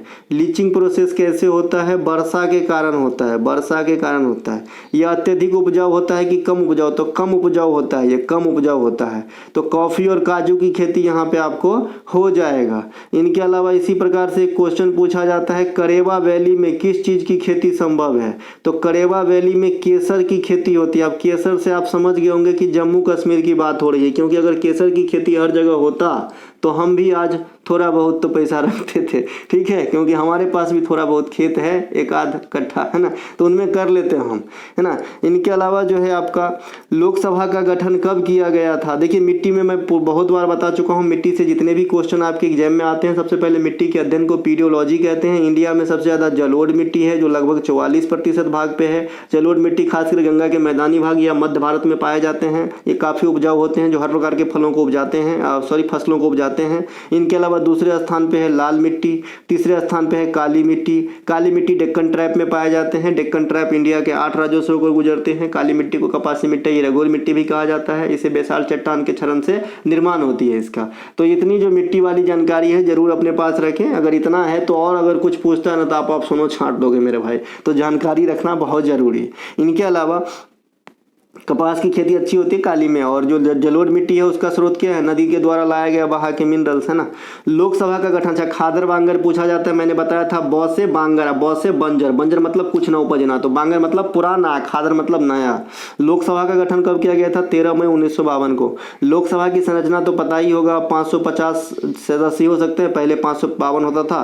550 में जो है 530 इधर राज्य से आएंगे और आपका जो है 20 यूटी के लिए आरक्षित है। इस प्रकार से आप इसे बांट लेंगे। अभी 543 पे चल रहा है हमारा लोकसभा। अभी हमारी 18वीं लोकसभा चल रही है ना, 24 से 29 तक चलेगी। इनके अलावा लोकसभा में अभी जो 1/3 महिलाओं के लिए सीट दिया गया है, ये कौन सा संवैधानिक संशोधन के द्वारा? तो 106वां संवैधानिक संशोधन के द्वारा। सबसे पहले इस प्रकार का प्रयत्न कब किया गया था और कौन से अमेंडमेंट के द्वारा? तो 81वां संविधान संशोधन के द्वारा सबसे पहले इस प्रकार का प्रयास किया गया था कि महिलाओं को संसद के अंदर आरक्षण दिलाने की बात करी जाए। ठीक है मेरे भाई। लोकसभा में न्यूनतम उम्र सीमा आपका 25 वर्ष होना चाहिए, तभी आप लोकसभा का मेंबर बनोगे। लोकसभा का जो स्पीकर है इसकी नियुक्ति लोकसभा का जो मेंबर है वही करते हैं, एलएम करते हैं, है ना। इनके अलावा लोकसभा में जो प्रोटेम स्पीकर है इसकी नियुक्ति प्रेसिडेंट करते हैं, है ना। लोकसभा में धन विधेयक डिक्लेयर करने वाला ये कौन है, स्पीकर है। तो ये सब कुछ एक बातें जरूर ध्यान रखेंगे। पहला स्पीकर कौन थे, गणेश वासुदेव मामलकर। इनके अलावा गुरु निरंजन राउत का संबंध किस नृत्य से है, तो ओडिसी से है। निरंजन राउत हो गया, मायाधर राउत हो गया, ये सब जो है ओडिसी से है। महापात्रा सरनेम हो गया, ये सब कहाँ से आएंगे, ओडिसी से आएंगे। इनके अलावा अगर आप संयुक्ता पनिगिरी की बात करेंगे, सोनल मानसिंह की बात करेंगे, है ना, तो ये सब भी आपका आ जाएंगे ओडिसी के अंदर। ओडिसी नृत्य के लिए जो संस्थान है सृजन वो कौन बसाए थे, गुरु केलुचरण महापात्रा। कहाँ पे है, उड़ीसा के अंदर है। कब बसाए थे, 1993 के अंदर बसाए थे। ठीक है मेरे भाई। ओडिसी नृत्य में जो सोनल मानसिंह है ना, सोनल मानसिंह है, ये ओडिसी के साथ साथ भरतनाट्यम भी कर लेती है, और सिंह उल्टा हो गया, बहुत भरतनाट्यम भी कर लेती है। और जो सबसे कम एज में 2003 में इन्हें पद्म भूषण दिया गया था। तो ये जो है आपका सबसे कम उम्र में इस प्रकार के प्राइज पाने वाली नृत्यांगना भी है। इनके अलावा भारत मानसून के पीछे हटने के दौरान चक्रवात के चपेट में आने वाले भारतीय राज्य कौन से हैं, तो आंध्र प्रदेश और उड़ीसा। ये लौटते हुए मानसून के हटने के दौरान चक्रवात के चपेट में आते हैं। इनके अलावा इस प्रकार की बात मैंने कल और कर लिया था भाई, तमिलनाडु में जो है ना, जैसे भारत में दक्षिण पश्चिम मानसून से ज़्यादा वर्षा होता है, तो यहाँ पे दक्षिण पूर्वी मानसून से वर्षा हो जाती है तमिलनाडु में शीतकाल के दौरान। इसी प्रकार से पंजाब और हरियाणा में जो वर्षा है ये पश्चिमी विक्षोभ के कारण वर्षा हो जाती है शीतकाल के दौरान। इसी प्रकार से जो काल बैसाखी है ये आपका प्रे मानसून वर्षा है, ये आपका बंगाल, झारखंड, बिहार, उड़ीसा इत्यादि के क्षेत्र में देखने को मिलता है। उसी प्रकार से जो आम्र वर्षा है ये भी प्रे मानसून वर्षा है, जो आम के फसलों के लिए अच्छा होता है, जो साउथ इंडिया खास करके केरल में देखे जाते हैं। इसी प्रकार से बताया था इंडिया में मानसून का जो है यानी दक्षिण पश्चिम मानसून का महीना 4 माना जाता है, जून, जुलाई, अगस्त, सितंबर। ठीक है भाई। तो हम चलते हैं आगे। इनके अलावा अच्छा, वर्षा मापी यंत्र को रेनगेज कहते हैं, और जो आपका क्या होता है भाई, नक्शा पे जो समान वर्षा वाले स्थान को मिलाने वाली रेखा होती है उसे आइसोहाइट कहते हैं। खाद्य श्रृंखला में परपोषी नहीं हो सकते, जो परपोषी है वो उत्पादक नहीं हो सकता। खाद्य श्रृंखला में हमेशा उत्पादक कौन होता है, हरे पेड़ पौधे, है ना। उत्पादक कौन होगा, हरे पेड़ पौधे, यानी शुद्ध शाकाहारी जो है वो क्या होगा, उत्पादक होगा। हालांकि कई पौधे मांसाहारी भी होता है, जैसा कि आपने सुना होगा कि कीट को पकड़ के खा लेते हैं, है ना, पीचर प्लांट के पौधे या फिर और भी कई पौधे। तो इतने एक्सेप्शन, इतने दिमाग पे जोर मत डालिए, ठीक है मेरे भाई। कहने का मतलब है उत्पादक हमेशा जो है नेचुरल चीज अर्थात पेड़ पौधे ही होंगे।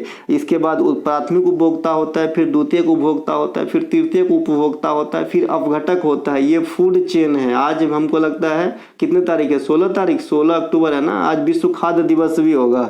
आज 16 अक्टूबर है सर, आज विश्व खाद्य दिवस है, आज फूड दिवस है। FAO का मुख्यालय कहाँ पे है, आप लोग कमेंट कीजिएगा। FAO का मुख्यालय कहाँ पे है, कमेंट करना है। जो बच्चे यहाँ तक आए वही तो कमेंट करेगा ना भाई। वर्तमान समय में संपत्ति के अधिकार को किस अनुच्छेद में रखा गया है, आर्टिकल 300 के में। यह आपका 1978 में हटाया गया था, इसके लिए अमेंडमेंट किया गया था 44वां। अब संपत्ति के अधिकार क्या है, कौन से अधिकार है, ये विधिक अधिकार या कानूनी अधिकार है। इसे 300 के ए में रखा गया है। तब से लेकर आज तक मौलिक अधिकार की संख्या 6 बच गया, जो 6 ही है। दारी भाषा किस पड़ोसी देश की है, अफगानिस्तान की दारी भी है और पश्तो भी है, पश्तो, है ना, पश्तो। इसी प्रकार से भूटान की जोंगखा इस प्रकार से नाम है। इसके अलावा श्रीलंका की सिंगली और तमिल, ये दोनों हैं। इसी प्रकार से अपना बर्मा की बर्मी, ये तो याद करने की जरूरत नहीं है। चीना का मंदारिन या फिर चाइनीज, तो ये आपका हो जाएगा। इस प्रकार से और कोई छूटा जो पूछता है, नहीं पूछता है, बस इतना ही पूछता है पड़ोसी देश के भाषा से। 3 इडियट फिल्म किस पुस्तक पे आधारित या किस पे आधारित है, तो 5 पॉइंट समवन किताब जो है उन पे आधारित है 3 इडियट फिल्म। ये 5 पॉइंट समवन किनके पुस्तक है, चेतन भगत के। चेतन भगत के और कौन कौन से पुस्तक है, 2020 revolution, half girlfriend, 2 status, 3 mistake of my life, 5 point someone, ये सब चेतन भगत की पुस्तक है। ये मॉडर्न राइटर हैं हैं और काफ़ी पॉपुलर राइटर हैं।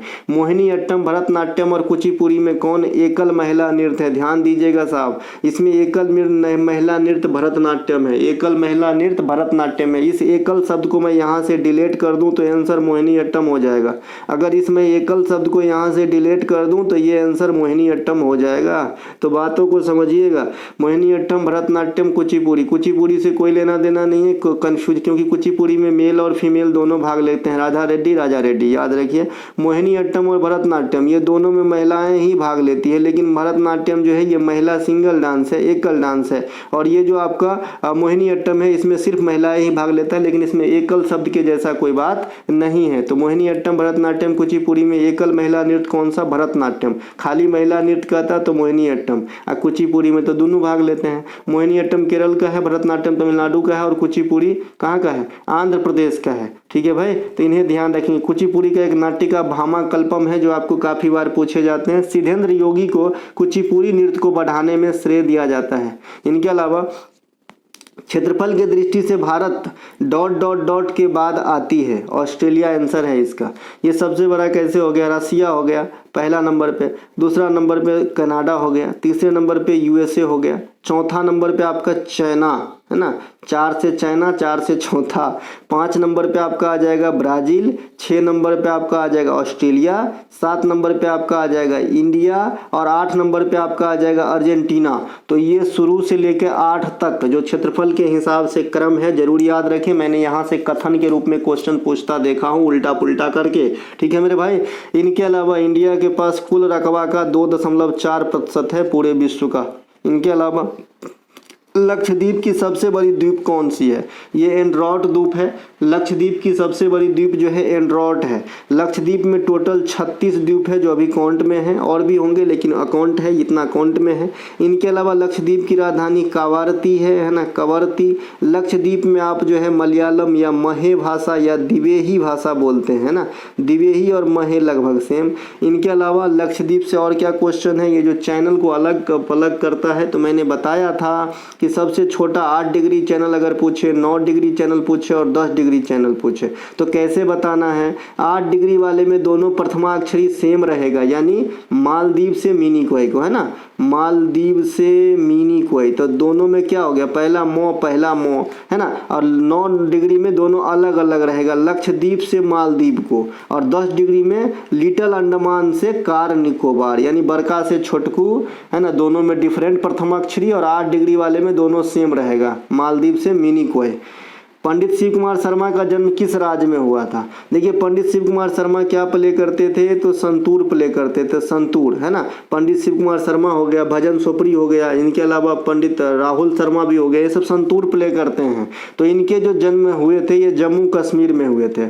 इसी प्रकार से पंडित भीमसेन जोशी का पूछा जाता है कि जन्म कहाँ हुआ था, तो आप कहेंगे कर्नाटक में हुआ था। इसी प्रकार से हरिप्रसाद चौरसिया का पूछा जाता है जो बांसुरी वादन से संबंधित थे, इनका जन्म आपका उत्तर प्रदेश में हुआ था। इसी अलावा बिरजू महाराज का पूछा जाता है, बिरजू महाराज का जन्म भी उत्तर प्रदेश में हुआ था। तो ये कुछ 2-4 ही पूछे जाते हैं, हरिप्रसाद चौरसिया का जन्म, पंडित भीमसेन जोशी का, पंडित शिव कुमार शर्मा का, और आपका जो है बिरजू महाराज का, बिस्मिल्लाह खां का, इन्हीं सब का जन्म पूछा जाता है, क्योंकि बहुत बड़े कलाकार हैं भाई, बहुत अमर रहेंगे जब तक कि दुनिया रहेगा। इनके अलावा लोहा पर जंग लगना किस प्रकार की अभिक्रिया का उदाहरण है, तो ये आपका ऑक्सीकरण अभिक्रिया होता है। कल मैंने क्या बताया था भाई, ऑक्सीकरण अभिक्रिया के लिए क्या करना होता है, अभिक्रिया के अंदर एडिशन ऑफ ऑक्सीजन होता है और रिमूवल ऑफ हाइड्रोजन होता है। यहाँ पे जो है ये साइन का आवेश मत पकड़ लेना। रिमूवल के लिए मैंने माइनस लिखा है कि घटेगा हटेगा, और प्लस लिखा है मैंने ऐड होने के लिए, है ना, नहीं तो फिर चार्ज मत समझ जाना, क्योंकि ये लिखने और ये लिखने में बहुत फर्क है। ठीक है।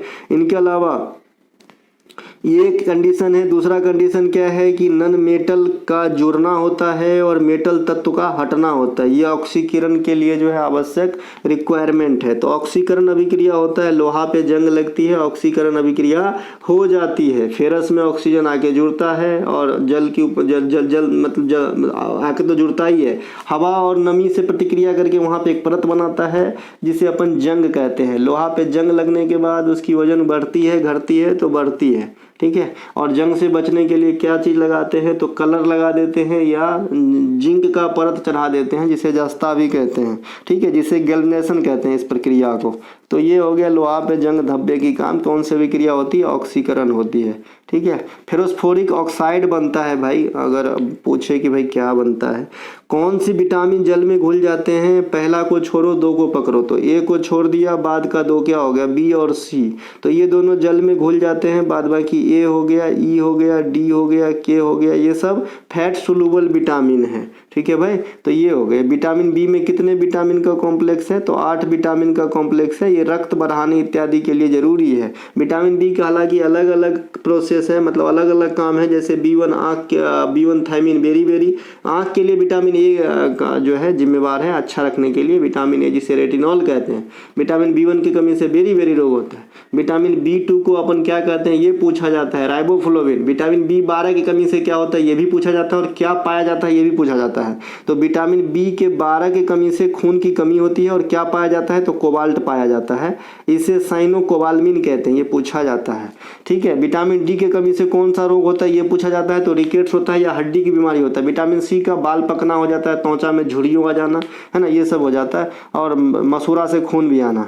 वर्ष 2023 तक कपास उत्पादन में अग्रणी राज्य कौन सा है, तो ये गुजरात है, और अब इंडिया ही कपास के उत्पादन में पहला स्थान पे है वर्तमान समय तक, ये बात भी ध्यान रखेंगे। कपास काली मिट्टी की फसल है, अभी बता दिया था। पट्टादकल का जैन मंदिर का निर्माण किसने करवाया था, पट्टादकल का जैन मंदिर का निर्माण जो है राष्ट्रकूट वंश के शासक ने करवाया था। राष्ट्रकूट वंश के संस्थापक कौन है, दंती दुर्ग, है ना। राजधानी इनका कहाँ थी, मान्यखेत, है ना, कहाँ पे थी, मान्यखेत, तो इसे भी ध्यान रखेंगे, ठीक है भैया। तो चलिए मिलेंगे अगले वीडियो में, तब तक के लिए जय हिंद। अच्छा लगा हो तो लाइक कीजिएगा, अपने दोस्तों को शेयर कीजिएगा, है ना। हमारा कोई सा भी कंटेंट चाहिए, डिस्क्रिप्शन में लिंक है, आप लिंक क्लिक करके कंटेंट को बाय करके अपने सपनों को पंख दे सकते हो। जय हिंद, मिलेंगे।